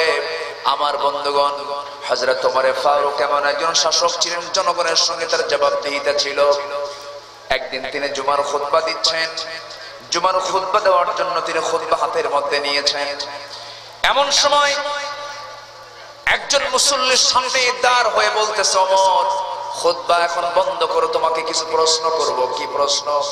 আমিরুল মুমিনিন, এক নম্বর প্রশ্ন হলো, আপনি যে জুব্বা গায়ে দিয়ে জুমার খুতবা দিতেছেন, এই জুমার খুতবার যে পোশাক আপনি পরেছেন, জুব্বাটা পরেছেন, এই জুব্বার কাপড়টা আপনি কোথায় পেয়েছেন? 4-5 দিন আগে আমরাও কিছু কাপড় পেয়েছিলাম, আপনিও কিছু কাপড় পেয়েছেন। আমি যতটুকু অংশ পেয়েছি, অতটুকু অংশ যদি আপনি নিয়ে থাকেন, আপনার তো জুব্বা তো লম্বা হওয়ার কথা নয়। হযরত ওমর চুপ মেরে গেলেন, কোন জবাব দিলেন না। তার পক্ষে দাঁড়ালেন তার ছেলে আব্দুল্লাহ ইবনে ওমর, দাঁড়িয়ে বললেন, ও প্রশ্নকারী মুসল্লি, আমার বাবার প্রশ্নের জবাবটা আমি দিয়ে দেব তার সন্তান হয়ে। আজ থেকে 4-5 দিন আগে যে কাপড়টা আমার বাবা তার অংশে পেয়েছিলেন, আমার বাবা লম্বা মানুষ, ওই কাপড় দিয়ে তার জুব্বা হয় না। এই জন্য আমি তার ছেলে হয়ে আমি বললাম, আব্বা, ওইটুকু কাপড় দিয়ে আপনার জুব্বা হবে না, আপনি লম্বা মানুষ, আমার অংশটুকু আপনাকে দিয়ে দিলাম, আমার অংশটুকু জোড়া দিয়ে আপনি জুব্বাটা বানায় নেন। এই জন্য আপনার জুব্বা লম্বা হয়ে গেছে। এই কথা শোনার সঙ্গে সঙ্গে প্রশ্নকারী মুসল্লি আস্তে করে চক্ষুটা নিম্নগামী করে, মাথাটা নিচু করে আস্তে করে বসে গেলেন। এমন সময় ওমর ফারুক রাদিয়াল্লাহু আনহু মুস্কি হাসি মেরে বললেন, ও মুসল্লি, আজকে যদি এমনটা হতো, আমার ক্ষমতা দিয়া, আমার দাপট দিয়ে যদি একটু কাপড় বেশি নিয়ে যদি আমি জুব্বা বানাতাম, তাহলে তুমি কি করতে? তরবারি বের করে উঁচু করে বলে, ওমর, এমনটা যদি হতো, এই তরবারি দিয়ে তোমার কল্লাটা উড়াইয়া দিতাম। আল্লাহু আকবার বলেন। হযরত ওমর মুস্কি হাসি মেরে 2 হাত উঁচু করে আল্লাহর দরবারে প্রার্থনা করে বলছেন, আল্লাহ তাআলা, আমি নিজেকে ধন্য মনে করছি, আমার জনগণ আমার ব্যাপারে এতটুকু সচেতন। জোরে কোন সুবহানাল্লাহ। এটাই তো জবাবদিহিতা। সম্মানিত ভাইয়েরা, গণতান্ত্রিক সরকারের বৈশিষ্ট্য হলো, জনগণ সরকারের ভুলগুলো তুলে ধরবে, সরকার তা সংশোধন করবে। আস্তে কোন জোরে কোন ঠিক কিনা? আস্তে জোরে কোন ঠিক কিনা? এটা হচ্ছে গণতান্ত্রিক সরকারের বৈশিষ্ট্য। কিন্তু এটা হওয়া উচিত না। কথা বলতে দেব না, কথা বলতে পারবো না, এই না, এটা জোরাজুরি করার কোনো বিষয় নয়। সবাইকে আল্লাহ পাক স্বাধীন করে দেননি? আল্লাহ কি করে দিয়েছেন? স্বাধীন করে দিয়েছেন। ভুল ধরার রাইটস সবার আছে না নাই? আছে না নাই? আল মুমিন কামিরআতিল মুমিন, হাদিসে এসেছে মুমিন হচ্ছে মুমিনের আয়নার মতো। আয়নায় যেমন সে নিজের চেহারা দেখতে পায়, একজন মুমিন আরেকজন মুমিনের ভুল ধরবে, সংশোধন করে দেবে। কারণ সংশোধন না করলে পরে জবাবদিহিতা কার কাছে? আসতে বলবেন না, কার কাছে? আল্লাহর কাছে। সম্মানিত ভাইয়েরা, আমার গত ফেব্রুয়ারিতে মাহফিল ছিল পিরোজপুর জেলার সাইদ খালি গ্রামে। আচ্ছা আচ্ছা, তো মাহফিল আছে আমার 3 দিন ব্যাপী তাফসীর মাহফিলের শেষ দিন আমাকে নেওয়া হলো। আমি গেলাম, উপজেলায় ঢুকলাম। হঠাৎ করে মাহফিল কমিটির একজন ভাই এসে বলছে, হুজুর আপনি গাড়ি থেকে নামেন। নামলাম, হুন্ডায় চড়েন, চললাম। ভ্যানে চড়েন, চললাম। ভ্যান থেকে নামেন, নামলাম। হুজুর রিকশায় চড়েন, চললাম। এরপরে হুজুর রিকশা থেকে নামেন, নামলাম। হুজুর টুপি খোলেন, টুপিও খুললাম। মাহফিলের স্পটে গেলাম, গ্রামে গেলাম। যাওয়ার পর মাহফিল কমিটি আমাকে বলতেছে, হুজুর অনেক কষ্টে আজকে মাহফিলের পারমিশনটা পেয়েছি। প্রথম দিন মাহফিলের মূল গেট আগুন ধরায় দিছে, দ্বিতীয় দিন স্টেজ আগুন ধরাবে এমন অবস্থা। হুজুর আজকে কোনো মতো মাহফিলটা হচ্ছে। 13টা শর্ত সাপেক্ষে আজকে মাহফিল হচ্ছে। এর মধ্যে অন্যতম শর্ত হলো, যিনি কথা বলবেন, যিনি ওয়াজ করবেন, তার বক্তৃতার বিষয় হলো 2 জগৎ নিয়ে কথা বলবেন। একটা হচ্ছে আকাশ জগৎ, আর হলো কবর জগৎ। দুনিয়ার কোনো ওয়াজ হবে না। আমি তাকে বললাম, ভাই আমি কি আকাশে আছি না কবরে আছি? আমার কথা কি বুঝতে পারছেন? আমি শুনলাম, শোনার পর পরিবেশ পরিস্থিতি সিচুয়েশন তো বুঝতে হবে। আমি স্টেজে যাব। স্টেজে যাওয়ার আগে আমি মনে মনে চিন্তা করলাম যে আজকে আমি কি ওয়াজটা করি। স্টেজে উঠে আমি আমার চেয়ারে বসে ডান দিকে তাকায় দেখি ওসি সাহেব বসা, বাম দিকে তাকায় দেখি মুক্তিযোদ্ধার কমান্ডার বসা, কিরামুন কাতিবিন। আমার কথা কি বুঝতেছেন? তাহলে এত ভয় কেন? আমরা এত আতঙ্ক করি কেন? না, আমরা সবাই উদার হব, সবাইকে আমরা সমান চোখে দেখব। আস্তে কামান না, জোরে গান, ঠিক কিনা? অনেক দিনের অনেক পুরাতন কাহিনীকে সামনে এনে আমরা চাই না মুসলমানদের মধ্যে বিভাজন সৃষ্টি করতে। আমরা হব মুসলমান। আমরা কি? আমরা কি? আমাদের পরিচয় 1 নম্বর, আমরা কি? মুসলমান। হযরত ওমর কি শাসক ছিলেন। আমরা কি চাই এমন একটা শাসক আমার দেশে আসুক? সবাই কি চান? সবাই কি চান? হযরত ওমর কি শাসক ছিলেন, কি হিসাব করতেন তিনি। একদিন উনি কূপ থেকে পানি আনতেছেন বাড়ির খাবারের জন্য। কূপ থেকে পানি এনে সেই কলসি তুলেছেন মাথায়। মাথায় তুলে নিয়ে বাড়ির দিকে যাচ্ছিলেন। এমন সময় একজন প্রশ্নকারী এসে বলতেছে, আমিরুল মুমিনিন আমার একটা প্রশ্ন আছে। কি প্রশ্ন বলো? আপনি মাথায় কলসি নিয়ে আছেন, আপনাকে এখন প্রশ্ন করলে আপনার কষ্ট হয়ে যাবে, আপনি কলসিটা মাটিতে নেমে রাখেন। হযরত ওমর মাথা থেকে মাটিতে না নামায়া তিনি করলেন কি, উরুর উপরে রেখে দিয়ে বলছেন, কি প্রশ্ন করবে বলো? এবার বলতেছে, আমিরুল মুমিনিন আপনার এটাও তো কষ্ট হবে, আপনি উরু থেকে জমিনে রেখে দেন। হযরত ওমর বললেন, শোনো, আমার কোনো কষ্ট হবে না, তুমি তোমার প্রশ্নটা থ্রো করো। কারণ এই কলসি যদি আমি মাটিতে রেখে দেই, কলসির তলাটা ভেজা, ভেজা তলার সঙ্গে মাটি লেগে যাবে। আর ওইটুকুন মাটি যদি আমি এখান থেকে নিয়ে আমার বাড়ি পর্যন্ত নিয়ে চলে যাই, এই জমিওয়ালা কিয়ামতের দিন আমার বিরুদ্ধে মামলা দায়ের করবে। কি শাসক তারা ছিলেন! আর এখন শুধু মাটি, জমি আউট। কি ঠিক কিনা কোন? আস্তে কামান না, জোরে গান, ঠিক কিনা? দেশের স্বাধীনতার পর থেকে আজ পর্যন্ত যে পরিমাণ বৈদেশিক সাহায্য এসেছে, এর 75% চলে গেছে নেতাদের পকেটে। আমরা যাব কোথায়? এদেশের স্বাধীনতার স্থপতি বঙ্গবন্ধু শেখ মুজিবুর রহমান, তিনি 74-এ মারা গেছেন, 75-এ মারা গেছেন। 75-এ মারা যাওয়ার আগে 74-73-এ যে বক্তব্যগুলো দিয়েছেন, অনেক রাগ করে বক্তব্যগুলো দিয়েছেন। উনি বলেছিলেন, এত কষ্টের স্বাধীনতা, এত কষ্টার্জিত স্বাধীনতা, কিন্তু আমি কাকে নিয়ে চলি? সব চটার দল সব চারটা চুটটা খাইয়া ফালায়া দেয়, আমার গরিব জনগণ পায় না। এই কথা আমার নয়, এই থামেন, এই কথা আমার নয়, এই কথা স্বয়ং নেতা বলেছেন। তিনি বলেছেন আমার ডানে চোর, বামে চোর, সামনে চোর, পিছনে চোর। বলেন নাই? উনি মারা গেছেন, চোররা এখনো আছে না নাই? আসতে কবেন না, আছে না নাই? এই চর্যবৃত্তি বন্ধ করার জন্য অমরের মতো একটা শাসক পেতে চান কারা কারা? দু হাত উঁচু করে দেখা।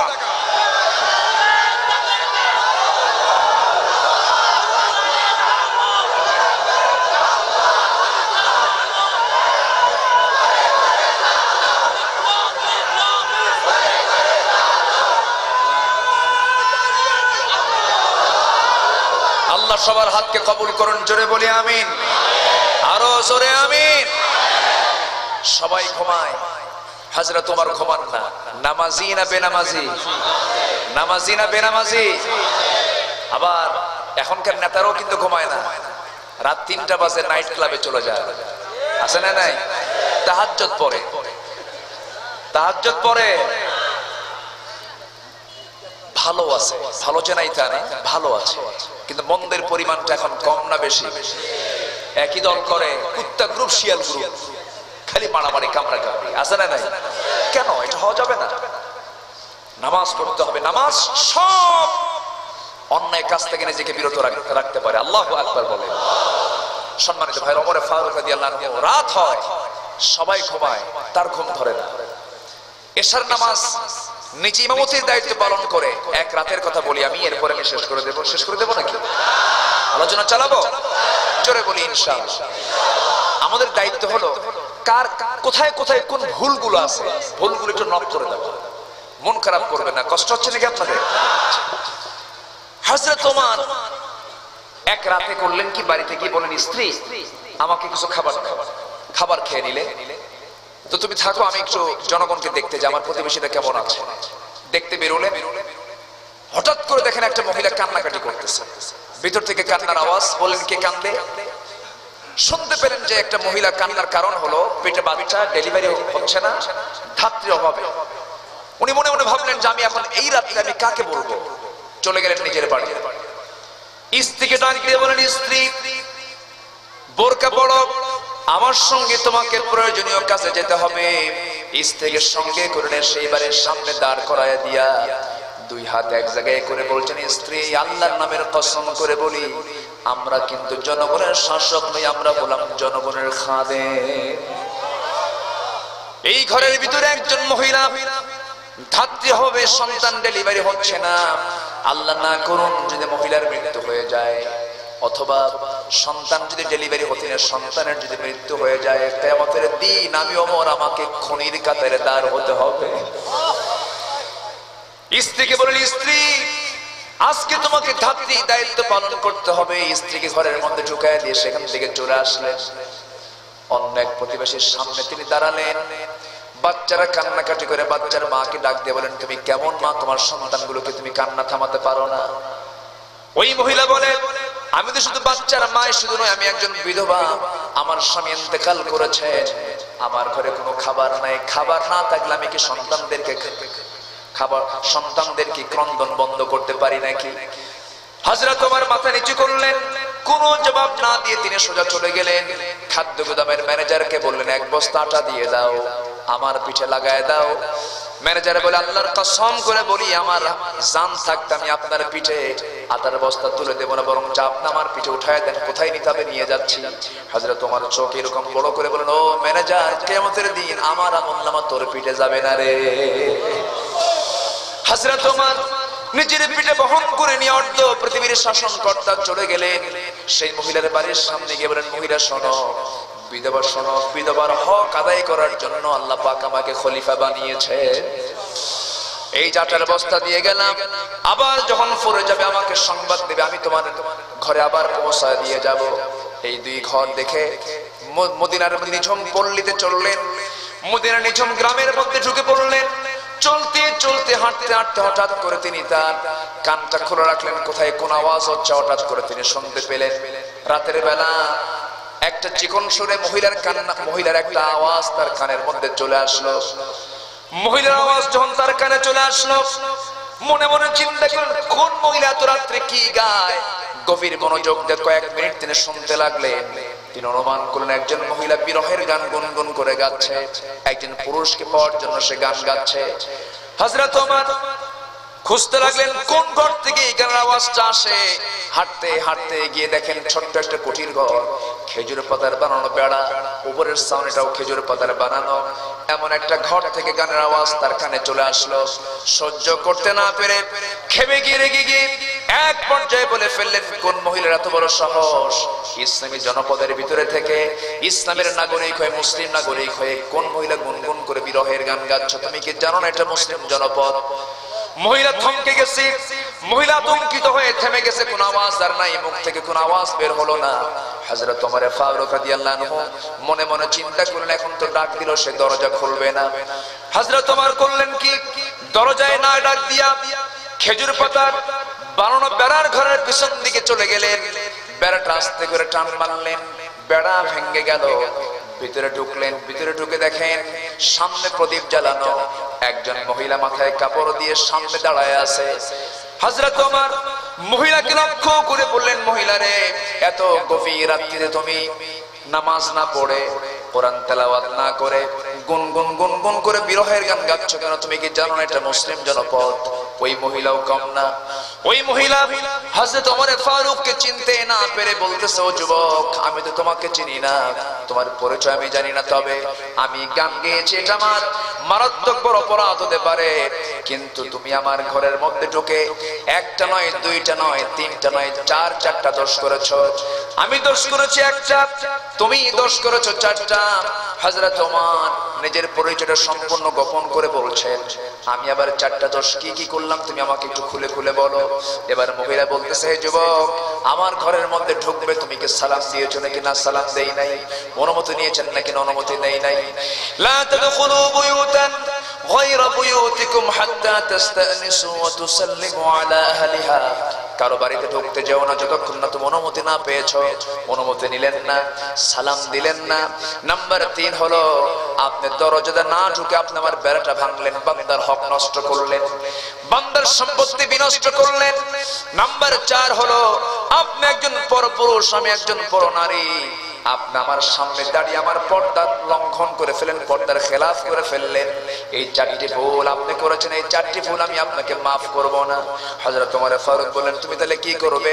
শুধু সকালবেলা হলে পরেই আমি তোমাকে সঙ্গে করে নিয়ে ওমরের পার্লামেন্টে গিয়ে আমি তোমার বিরুদ্ধে মানহানির মামলা দায়ের করব। কার সামনে বলতেছে? আস্তে বলবেন না, কার সামনে বলে? ওমরের সামনে যখন এই কথা বলে, হযরত ওমর ফারুক বলছেন, ও মহিলা, তুমি যে লোকটার নাম নিলে ওমর, ওমর লোকটা তেমন জুতের লোক না, তেমন ভালো লোক না। এবার মহিলা বলতেছে, শোনেন, মুখ সামলায় কথা বলেন। আপনি যার বিরুদ্ধে কথা বলেছেন তিনি হচ্ছেন বর্তমান দুনিয়ার একমাত্র ন্যায় বিচারক। আপনি শুধু 4টা নয়, দোষ আরেকটা যোগ হলো, আপনি কার বিরুদ্ধে কথা বলেন এটাও আপনার বিরুদ্ধে যাবে। কি কথা বুঝতেছেন কি? হযরত তোমার মনে মনে চিন্তা করছেন, আল্লাহ, তোমার বান্দী যখন আমার ভালো বলে তুমি আমার ভালো বলো। জোরে কোন সুবহানাল্লাহ, আরো জোরে কোন সুবহানাল্লাহ। হযরত ওমর বললেন, ও মহিলা, তুমি কি আমাকে মাফ করবে না? না, মাফ করব না। এবার ওমর ফারুক বলেন, ঠিক আছে, আমি না হয় দোষ 4টা করলাম, তুমি কেন গুনগুন করে গান গাও? এর কারণটা কি? মহিলা বলতেছে, ও যুবক, গান গাওয়ার কারণ তো আছে, আমি তো অযৌক্তিকভাবে গান গাই নাই। কি জন্য গান গাইলাম? গান তো গাওয়া যাবে না, অশ্লীল কোন গান কি গাওয়া যাবে নাকি? আমার দেশে গান আছে না নাই? বাজনা আছে না নাই? তবলা আছে না নাই? হারমোনিয়াম আছে না নাই?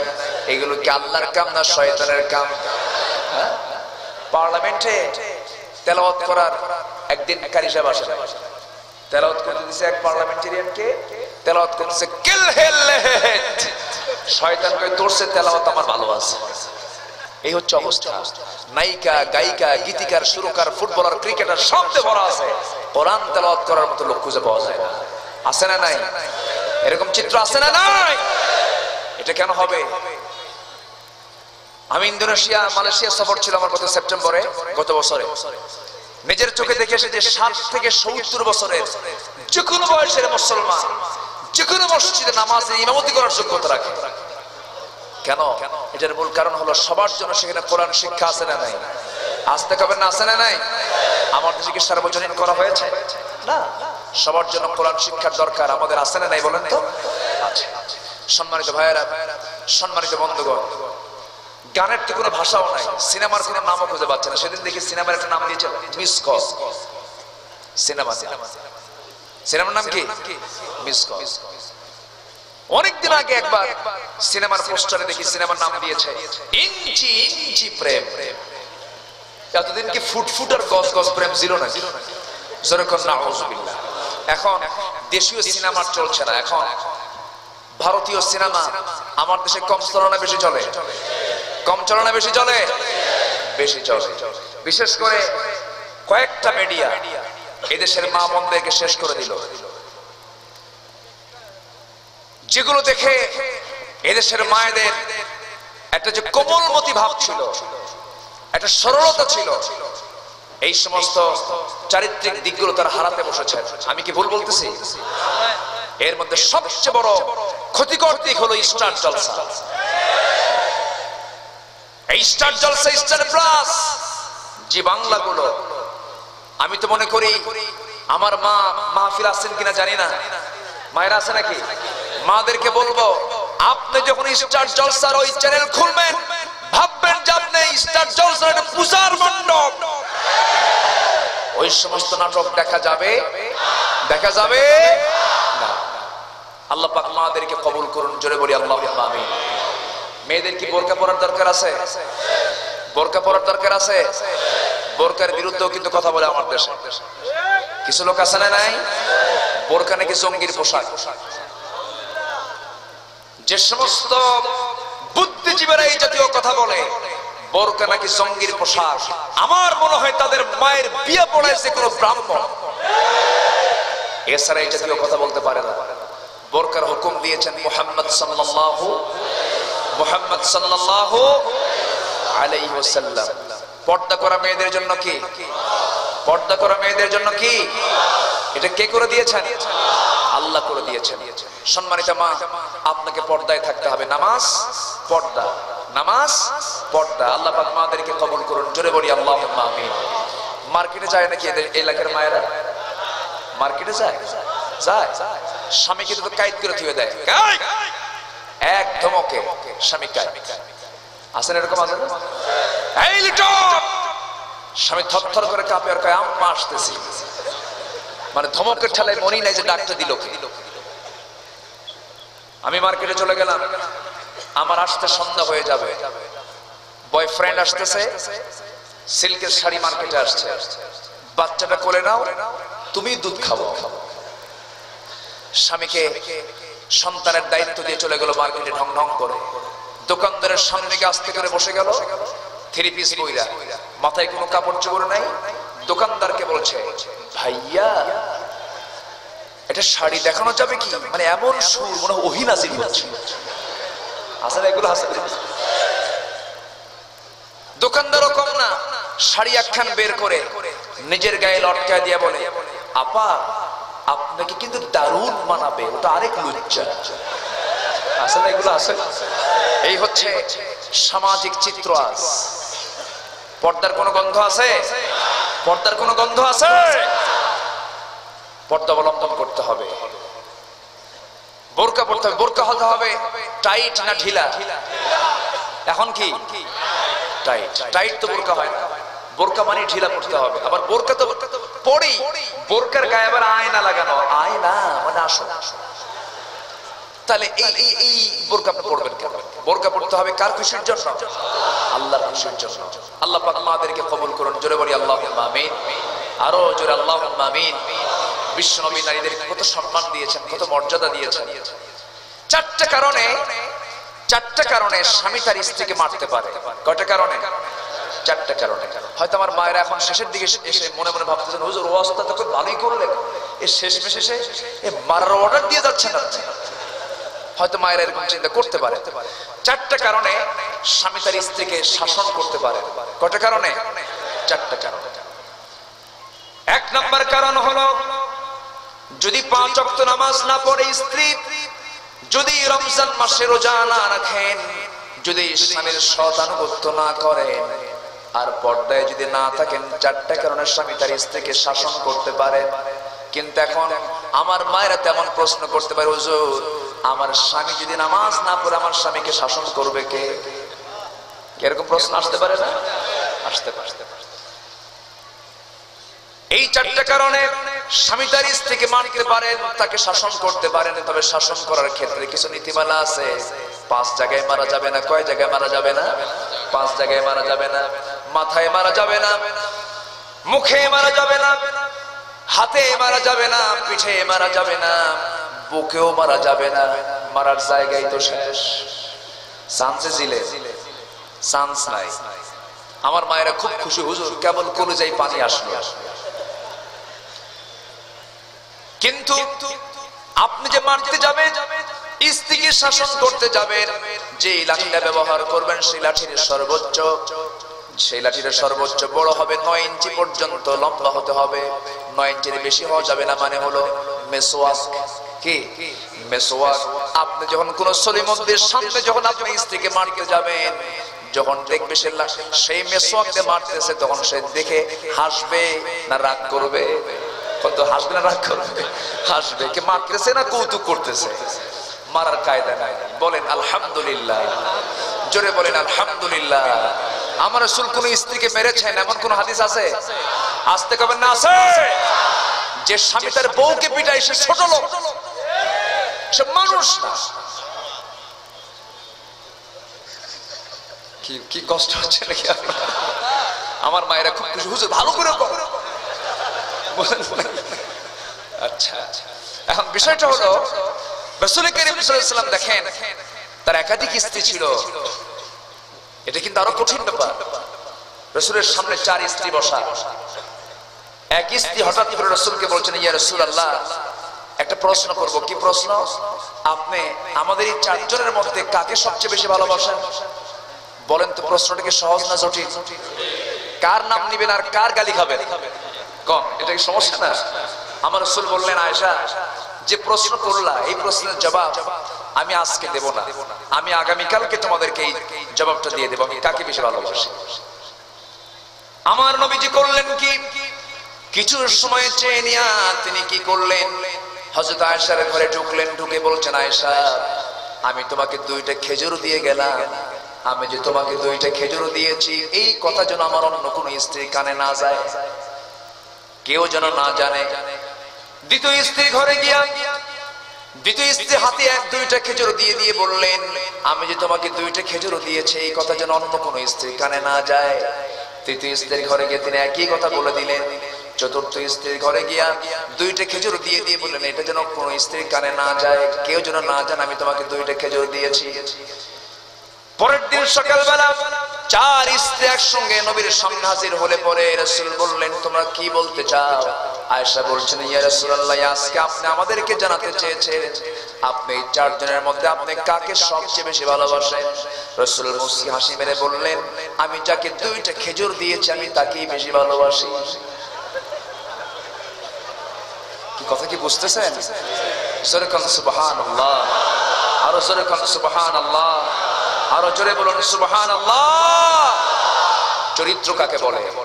মেয়েরা সৃষ্টিগত দিক থেকে সোজা হাড়ে না বাঁকা হাড়ে? বলেন সোজা হাড়ে না বাঁকা হাড়ে? বাঁকা হাড়ে। রাসূল 2 স্ত্রীকে সামনে নিয়ে বসে আছেন, লাগতো না যে গন্ডগোল তা না। হঠাৎ করে এক স্ত্রী বলতেছেন, ইয়া রাসূলুল্লাহ আপনি আমাকে কম দেন, ওই স্ত্রীকে বেশি দেন। রাসূল বলেন, না আমি কি শুধু কি তোমাদের স্বামী না বিশ্বনবী? আমি কখনো কম বেশি করি না, আমি দুজনকে সমান দিয়েছি। কেন আপনি আমাকে কম দিয়েছেন? না কেন আমি সমান দিয়েছেন? না আপনি আমাকে কম দিয়েছেন? না আমি সমান দিয়েছেন? না আপনি আমাকে কম দিয়েছেন? রাসূল মনে মনে চিন্তা করেন, তুই তো মহিলা, আমি তো বাঁকা, অতএব প্রশ্ন করার দরকার নেই, আর তর্ক করবো না। মাথা নিচু করে তিনি বসে আছেন। হযরত ওমর ফারুক রাদিয়াল্লাহু তাআলা আনহু তিনি আবার রাসূলের কিন্তু শ্বশুরও ছিলেন। দরজায় এসে ডাক দিচ্ছেন। দরজায় ডাক দিয়ে বলেন, ইয়া রাসূলুল্লাহ কি আমি ওমর, আমি আপনার দরজায় হাজির হয়েছি, দরজাটা মেহেরবানি করে খুলুন। হযরত ওমর ফারুকের দারাজ কণ্ঠ শুনে নবীজির সামনে বসে থাকা 2 স্ত্রী ভয়ে গিয়ে অন্য ঘরে গিয়ে আশ্রয় নিয়েছে। আমার রাসূল মুস্কি মুস্কি হাসি মারলেন, দরজার কাছে গিয়ে দরজা খুললেন, সালাম বিনিময় হলো, কিন্তু আমার নবীর মুখ থেকে হাসিটা বাদ যায় না। রাসূল মুস্কি মুস্কি হাসতেছেন। হযরত ওমর রাসূলকে লক্ষ্য করে বলছেন, ইয়া রাসূলুল্লাহ, আপনি আমাকে দেখে মুস্কি মুস্কি হাসেন কেন? মনে হয় আমার কোনো ভুল হয়ে গেছে। রাসূল বলছেন, ওমর রে, তোমার কোনো ভুলের জন্য আমি হাসি না। আমার হাসার কারণ হলো বউ হলো আমার আর ভয় করে তোমার। সুবহানাল্লাহ বলবেন না? হযরত ওমর ফারুক বুঝতে পারলেন না, হুজুর আমি তো আপনার কথার হিকমত বুঝলাম না। আমার রাসূল বলছেন, ওমর রে, এতক্ষণ ধরে এত বুঝালাম কেউ বোঝে না। তোমার কণ্ঠ শোনা মাত্রই আমার সামনে থেকে ভয় পেলে অন্য ঘরে গিয়ে আশ্রয় নিয়েছে। ভিতর থেকে দুজন স্ত্রী বলে, ইয়া রাসূলুল্লাহ, আপনি হলেন কোমল ভদ্র বিনম্র আচরণের, আপনার সঙ্গে কথা বলে আমরা আরাম পাই, সুখ পাই, আপনি তর্ক বিতর্ক বেশি করেন না। কিন্তু ওমর হলো দারুণ কড়মার্কা মানুষ, খালি হাত আগে চলে। কি আগে চলে? হাত আগে চলে। দেখেন বিশ্বনবী কি ছিলেন না? বলেন আলহামদুলিল্লাহ, বলেন জোরে বলি আলহামদুলিল্লাহ। কোন গন্ডগোল করা যাবে? স্ত্রীর সঙ্গে কোন তর্ক বিতর্ক বেশি করতে মানা করেছেন মুহাম্মদ সাল্লাল্লাহু। স্বামী স্ত্রী গন্ডগোল হয়েছে, পরাজিত হবে কে? স্ত্রী না স্বামী? দেখছেন চুপ করে আছে হুজুর, বউ আমি না, নাকি? যিনি পরিচালক তিনি পরাজিত হবেন, তিনি সারেন্ডার করবেন। যে নিজেকে পরাজিত মনে করে সেই বিজয়ী। বলেন আলহামদুলিল্লাহ, জোরে বলেন আলহামদুলিল্লাহ। আল্লাহ সবকিছু শিখিয়েছেন, যার মাধ্যমে তিনি হচ্ছেন মুহাম্মদ সাল্লাল্লাহু আলাইহি ওয়াসাল্লাম। তাহলে জাহান্নামে যাওয়ার কারণ কয়টা বলেন তো? 12টা বেজে গেছে। আসুন দোয়া করব। দোয়া করব না? আরো চালাবো? চালাবো, চলো হুজুর মরুক। আমি তো প্রথমেই শুরু করেছি ভাইজান, আমি জ্বরাক্রান্ত। আমি ভাবছিলাম যে আজকে হয়তোবা ঘন্টাখানেক কথা বলে শেষ করে দেবো, কিন্তু সেখানে যে 12টা বেজে গেছে কখন আমি তো নিজেও টের পাই নাই। এত সুন্দর মানুষ, এত সুন্দর মানুষ। বলি আলহামদুলিল্লাহ। সবাই ফজর পড়বেন তো? ফজর কাজা হবে, ফজর কাজা হবে। না জয়যুক্ত হয়েছে, না জয়যুক্ত হয়েছে, না জয়যুক্ত হয়েছে। বলি আলহামদুলিল্লাহ। একদিন এমন চিত্র আমরা পার্লামেন্টে দেখতে চাই না? নামাজের বিল, পার্লামেন্টে বিল আসবে নামাজের। জোরে বলি ইনশাআল্লাহ, আরো জোরে বলি ইনশাআল্লাহ।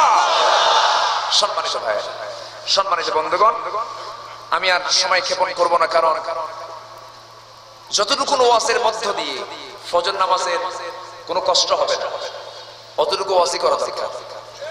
আবার বেশি ওয়াজ করতে গিয়ে যদি নামাজ কাজা হয়ে যায়, ওই ওয়াজের কোনো ফায়দা নাই।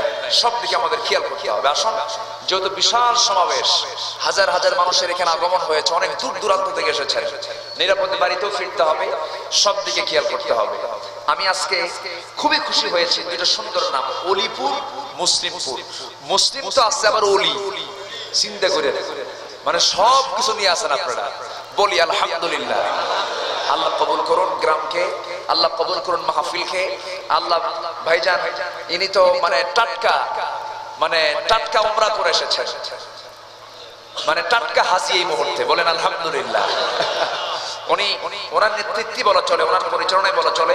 আজকের মাইনুদ্দিন ভাই না, যে মাইনুদ্দিন ভাই, উনি বলা চলে ওনার মানে একক নেতৃত্বে সবাইকে নিয়ে করেছেন, এই বিশাল আঞ্জামটা করেছেন। মাহফিল শুরু হয়েছে, এই মাহফিল প্রত্যেক বছর হোক। সবাই কি চান? আমরা মাইন ভাইয়ের জন্য দোয়া চাই। আল্লাহ পাক তাকে দীর্ঘ হায়াত দান করুন, আল্লাহ পাক তাকে সেহাতে কুল্লিয়া দান করুন, পরিবারকে দ্বীনের জন্য কবুল করুন। আচ্ছা আচ্ছা, সম্মানিত ভাইয়েরা, কেউ উঠবেন না, একটা লোক উঠবেন না। আপনি উঠে যাওয়া মানে মাহফিলের সৌন্দর্য নষ্ট হয়ে যাওয়া। আর যিনি চলে যাবেন, আমি ভাববো তার জীবনে কোনো গুনাহ টুনা নাই। যার গুনাহ আছে তিনি থাকেন, আর যার গুনাহ নাই তিনি চলে যান। আমি এর থেকে শক্ত কথা বলতে পারবো না। সবাই বসেন, এখানে মুসাফির, এখানে আলেম ওলামা, এখানে অসুস্থ মানুষ, যাদের দোয়া কবুল হওয়ার মতো এমন জাতীয় লোক এখানে আছে না নাই? কেউ যাবেন না, সবাই বসেন, দোয়া হবে। তো তার আগে দিয়ে আমি শুধু একটা ফিনিশিং দিচ্ছি। জাহান্নামে যাওয়ার কারণ কয়টা? চারটা। 1 নাম্বার কারণ নামাজ না পড়া। আমরা নামাজ পড়বো, জোরে বলি ইনশাআল্লাহ। নাম্বার 2, বান্দার হক নষ্ট করা, মিসকিনদেরকে খাবার দান উৎসাহিত না করা, বান্দার হক নষ্ট করা, এটা যাবে না। নাম্বার 3, সমালোচককারীদের সঙ্গে আমরা সমালোচনা করতাম না। ওকুন্না নাখুদু মাল খাইদিন, গীবত, পরনিন্দা, পরচর্চা, মিথ্যা সাক্ষ্য, এগুলো থেকে আমাদেরকে পরহেজ থাকতে হবে। আল্লাহ পাক কবুল করুন, জোরে বলি আল্লাহুম্মা। ওকুন্না নুকাযযিবু বিয়াউমিদ্দিন, বিচার দিবসকে আমরা অস্বীকার করেছি। জাহান্নামীরা বলবে আমরা বিচার দিবসকে বিশ্বাস করিনি। আমরা কি বিচার দিবসকে বিশ্বাস করি না? করি না? করি। আমরা বিচার দিবসকে বিশ্বাস করি। এই 4টা বিষয়কে আমরা মাথায় রেখে আমাদের জীবনটাকে ঢেলে সাজাবো, জোরে বলি ইনশাআল্লাহ। অনেক প্রসঙ্গ ছিল, সময়ও নাই। তার আগ দিয়ে, মনোজাতের আগ দিয়ে আমাদের আজকের মাহফিলের সম্মানিত সভাপতি মহোদয়, হ্যাঁ, উনি একটু সৌজন্য কিছু কথা বলবেন, এরপর আমরা দোয়ার দিকে চলে যাবো ইনশাআল্লাহ। আমি শুকরিয়া জানাই মহান আল্লাহ রাব্বুল আলামিনের, যিনি আমাদের সুস্থতার সাথে এই মাহফিলের আশা এবং বসার তৌফিক দিয়েছেন। আমি সর্বপ্রথমে ধন্যবাদ জানাই আসরাতুল আম্বিয়া উলামায়ে কেরামদের, যারা নিজেদের শত ব্যস্ততার মধ্যে আমাদের এই মাহফিলের জন্য অতি মূল্যবান সময় থেকে কিছু সময় ব্যয় করে মাহফিলে অংশগ্রহণ করেছেন এবং কোরআন ও হাদিসের আলোকে আলোচনা করেছেন। আমি আরো ধন্যবাদ জানাচ্ছি আমাদের অতি পরিচিত যারা মজুমদার সাহেব, আমাদেরকে পরামর্শ এই মাহফিলের সার্বিক পরিস্থিতির জন্য। আমি আরো ধন্যবাদ যারা এই মাহফিলের সফল করার জন্য অক্লান্ত পরিশ্রম করে প্রচার প্রসারের কাজটুকু সম্পূর্ণ দিয়েছে। আরো ধন্যবাদ জানাই তাদেরকে, যারা এই মাহফিলের সফল করার জন্য বিশেষ করে মুরব্বিজনরা যারা সর্বক্ষণ মেধা দিয়ে পরামর্শ দিয়ে তাদেরকেও ধন্যবাদ জানাচ্ছি। যারা অর্থ দিয়ে ও অন্যান্য সার্বিক দিক দিয়ে সহযোগিতা করেছেন এবং যারা দীর্ঘক্ষণ দূরান্ত থেকে কষ্ট করে মজা করেছে, ধৈর্য সহকারে আলোচনা শুনেছেন, তাদেরকেও আমি অসংখ্য ধন্যবাদ জানাচ্ছি। আমাদের সার্বিক সহযোগিতা ছিল বিধায় আজকে আমরা এই মাহফিলকে শেষ মুহূর্ত পর্যন্ত পরিপূর্ণ সফলতার সাথে শেষ করতে পেরেছি। আল্লাহর দরবারে লাখ শুকরিয়া। আমার পরিবার সহ পবিত্র উমরা হজে সফরে ছিলাম, তাই সর্বক্ষণ আপনাদের সাথে থাকতে পারি না। যদিও এই মাহফিলের পরিচালনা করতে গিয়ে কোনোরকম ভুলত্রুটি আপনাদের চোখে ধরা পড়ে থাকে, প্রথমত আমার দৃষ্টিতে দেখবেন, দ্বিতীয় আমাদেরকে বলবেন, পরামর্শ দেবেন, যাতে আগামীতে সমস্যাগুলোর সম্মুখীন না হতে হয়। দোয়া করবেন অত্র এলাকার সকল ভোটারদের রুহের ভাগ্যের উদ্দেশ্যে আজকের এই মাহফিল আয়োজন। বিশেষ করে আমার বড় আপনার জন্য, আমার পূর্বপুরুষ ওই এলাকার সমস্ত ভোটারদের জন্য যারা কবরে শুয়ে আছেন, আল্লাহ যেন তাদের সবাইকে মাফ করে দেন ও জান্নাতবাসী করেন। পরিশেষে এই মাহফিল যারা প্রতি বছর আরো সুন্দরভাবে করতে পারে, সে দোয়া চেয়ে সকলকে আবারও ধন্যবাদ জানিয়ে আমার এই সংক্ষিপ্ত আলোচনা শেষ করছি। আসসালামু আলাইকুম ওয়া রাহমাতুল্লাহি ওয়া বারাকাতুহু। ربنا ظلمنا أنفسنا وإن لم تغفر لنا وترحمنا لنكونن من الخاسرين. ربنا لا تزغ قلوبنا بعد إذ هديتنا وهب لنا من لدنك رحمة إنك أنت الوهاب. আয় আল্লাহ তাআলা, গভীর রাত, নিঝুম রাত, জীবন রাত্রিতে তোমার চাঁদের মতো হাজারো মুসলমান নরনারীকে নিয়ে তোমার কালাম থেকে কিছু কথা বলেছে, গুনার বোঝা মাথায় নিয়ে কাঙ্গাল ফিকিরের মতো দুটি হাত তুলেছি। আল্লাহ, গুনার দিকে নজর দিও না, বান্দা মনে করে তামাম জিন্দেগীর গুনাহগুলো তুমি আল্লাহ মাফ করে দাও।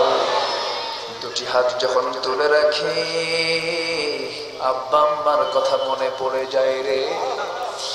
আমাদের মাঝ থেকে যাদের জনম দুঃখিনী মা, যার বিদায় হয়ে গেলে জিন্দেগীর গুনাহগুলো মাফ করে দাও, কবরগুলোকে জান্নাতের টুকরা বানায়া দাও। অনেক আলোচনা শেষ করে বাড়ি ফিরে যাব, বাড়িতে ফিরে গিয়ে সবাইকে দেখব, কিন্তু মাকে দেখতে পাবো না রে। সেই মা যারা চলে গেল, জিন্দেগির গুনাহগুলো মাফ করো, খবরগুলোকে জান্নাতের টুকরা বানায়া দাও। সবাই চক্ষু বন্ধ করুন, আল্লাহর সেখানে দোয়া পড়ে প্রাণ খুলে সবাই বলুন, রব্বির হামহুমা কামা রব্বায়ানি সগীরা, রব্বির হামহুমা কামা রব্বায়ানি সগীরা, রব্বির হামহুমা কামা রব্বায়ানি সগীরা। ও আল্লাহ, বিশেষ করে এই মাহফিলের আয়োজন যারা করলেন আর কষ্ট করে যারা আসলেন, বিনিময়ে কাল কিয়ামতের কঠিন ময়দানে যেদিন কেউ কাউকে চিনবে না রে, যেদিন মানুষ কাঁদতে কাঁদতে চোখের পানিগুলো ফুরে যাবে, চোখ থেকে রক্ত বের হওয়া শুরু হয়ে যাবে, সেই কঠিন মুসিবতের দিনে এ মাহফিল আমাদের সবার জন্য নাজাতের মাধ্যম বানায়া দিও। আল্লাহ তাআলা, তোমার এতগুলো বান্দা বান্দি কিনে দুটি হাত তুলেছি, তোমার বান্দারা দুটি হাত পেতে আছে, কি যেন চায়, যার যা চাওয়া তুমি আল্লাহ পাওয়া করে দিও। হায় আল্লাহ তাআলা, এই মুনাজাত আমার জীবনের শেষ মুনাজাত হতে পারে, এই চাওয়াটা আমার জীবনের শেষ চাওয়াও তো হতে পারে। কে কখন চলে যাব জানি না রে, মূর্তি যখন হবে শহীদি মওত কপালে জুটাইয়া দিও। আল্লাহ তাআলা, তোমার দরবারে ফরিয়াদ করি, কত লোক তোমার ঘর জিয়ারত করে আসে, তোমার নবীর কবর জিয়ারা করে আসে, অনেকে যেতে পারে না রে, যাওয়ার খুব শখ হয়। জীবন অন্তত একটিবার তোমার ঘর, তোমার নবীর কবর জিয়ারা করার তৌফিক দিয়ে দাও। হায় আল্লাহ তাআলা, তোমার বান্দাগুলো কিনে এমন সময় হাত তুলেছি যে সময় মুসলমানদের চরম দুর্দিন যাচ্ছে। আল্লাহ, ইয়েমেনে দুর্ভিক্ষ দেখা দিয়েছে, মোগাদিশুর মুসলমানের মুসলমান না খেয়ে মারা যাচ্ছে। হায় আল্লাহ তাআলা, তোমার গায়েবী সাহায্য নাযিল করো, সমস্ত জুলুম থেকে মাজলুমদেরকে বাঁচায় দাও। হায় আল্লাহ তাআলা, আমার ডানে বামে সামনে পিছনে যত ভাই, আড়ালে যত মা বোন হাত তুলেছেন, সবার নাম তো আমার জানা নাই। যার যা চাওয়া তুমি আল্লাহ পাওয়া করে দিও, যার যার সমস্যা তুমি আল্লাহ সমাধান করে দিও। আয় আল্লাহ তাআলা, মুসলিম পরিবারের প্রত্যেকটা ঘরকে তুমি ইসলামের দুর্গ বানিয়ে দাও, প্রত্যেক ঘর থেকে খালিদ বিন ওয়ালিদ বের করে দাও। আয়াল, প্রত্যেকটা ঘর থেকে সেই খালিজার মতো আয়েশার মতো চরিত্রবতী মহিলা বের হওয়ার তৌফিক দিয়ে দাও। আয় আল্লাহ তাআলা, কত চোর গুন্ডা বদমাশ মাস্তানরা প্রকাশ্যে ঘুরে বেড়ায়, আর তোমার মুহাব্বতের বান্দারা কোরআনের কোকিল পাখিরা কেমনে খাঁচায় বন্দী হয়ে থাকে রে। তোমার গায়েবী সাহায্য নাযিল করো, সমস্ত জুলুম থেকে মাজলুমদেরকে তুমি আল্লাহ বাঁচায়া দাও। একদিন তো দুনিয়া থেকে বিদায় হব রে আল্লাহ, কোন দিন চলে যাব জানি না রে। ডান হাতে আমল নামা না আসা পর্যন্ত আমাদের কাউরে কবরে নিও না। দুনিয়াতে ফেল করলে পাশের সুযোগ আছে, তোমার দরবারে গিয়ে ফেল করলে কেমনে পাশ করবো রে আল্লাহ। হায় আল্লাহ তাআলা, মারা যাওয়ার সঙ্গে সঙ্গে সুন্দর বাড়ি ছিল, টান মেরে ঘর থেকে বের করে দেবে। স্ত্রী বলবে, স্বামী আমাকে তো একটু বলেও গেলে না রে। সন্তানগুলো বলবে, বাবা প্রত্যেক দিন কত কি হাতে করে নিয়ে আসো, আজকে তোমার হাত কেন নড়ে না বাবা। আমাকে নিয়ে চলে যাবে, জীবনের শেষ গোসল করে দিতে রে, কাপড় চোপড় খুলে খুলে নেবে, এমন জামা পরায় দেবে রে যে জামার সেলাইও নাই, পকেটও নাই। ও আল্লাহ, জানাজা হয়ে যাবে, মরা মুখ দেখে দেখে চলে যাবে, ওই কবরের মাটিতে শোয়া দেবে। ওই কবরের মাটিতে শোয়া দিয়া বাঁশ চাপা দেবে, মাটি চাপা দেবে, ওই যে বিদায় নিয়ে আসবে, আর কোনদিন কেউ খোঁজ নিতে যাবে না রে। জানি না আমার এই দেহটা কোন দিন মাটির খাদ্য হবে, জানি না আমার এই দেহটা কোন দিন পোকামাকড়ের খাদ্য হবে রে আল্লাহ। সে অন্তিম সময়ে যখন চলে আসবে জবানে জারি করে দিও লা ইলাহা ইল্লাল্লাহু মুহাম্মাদুর রাসূলুল্লাহ।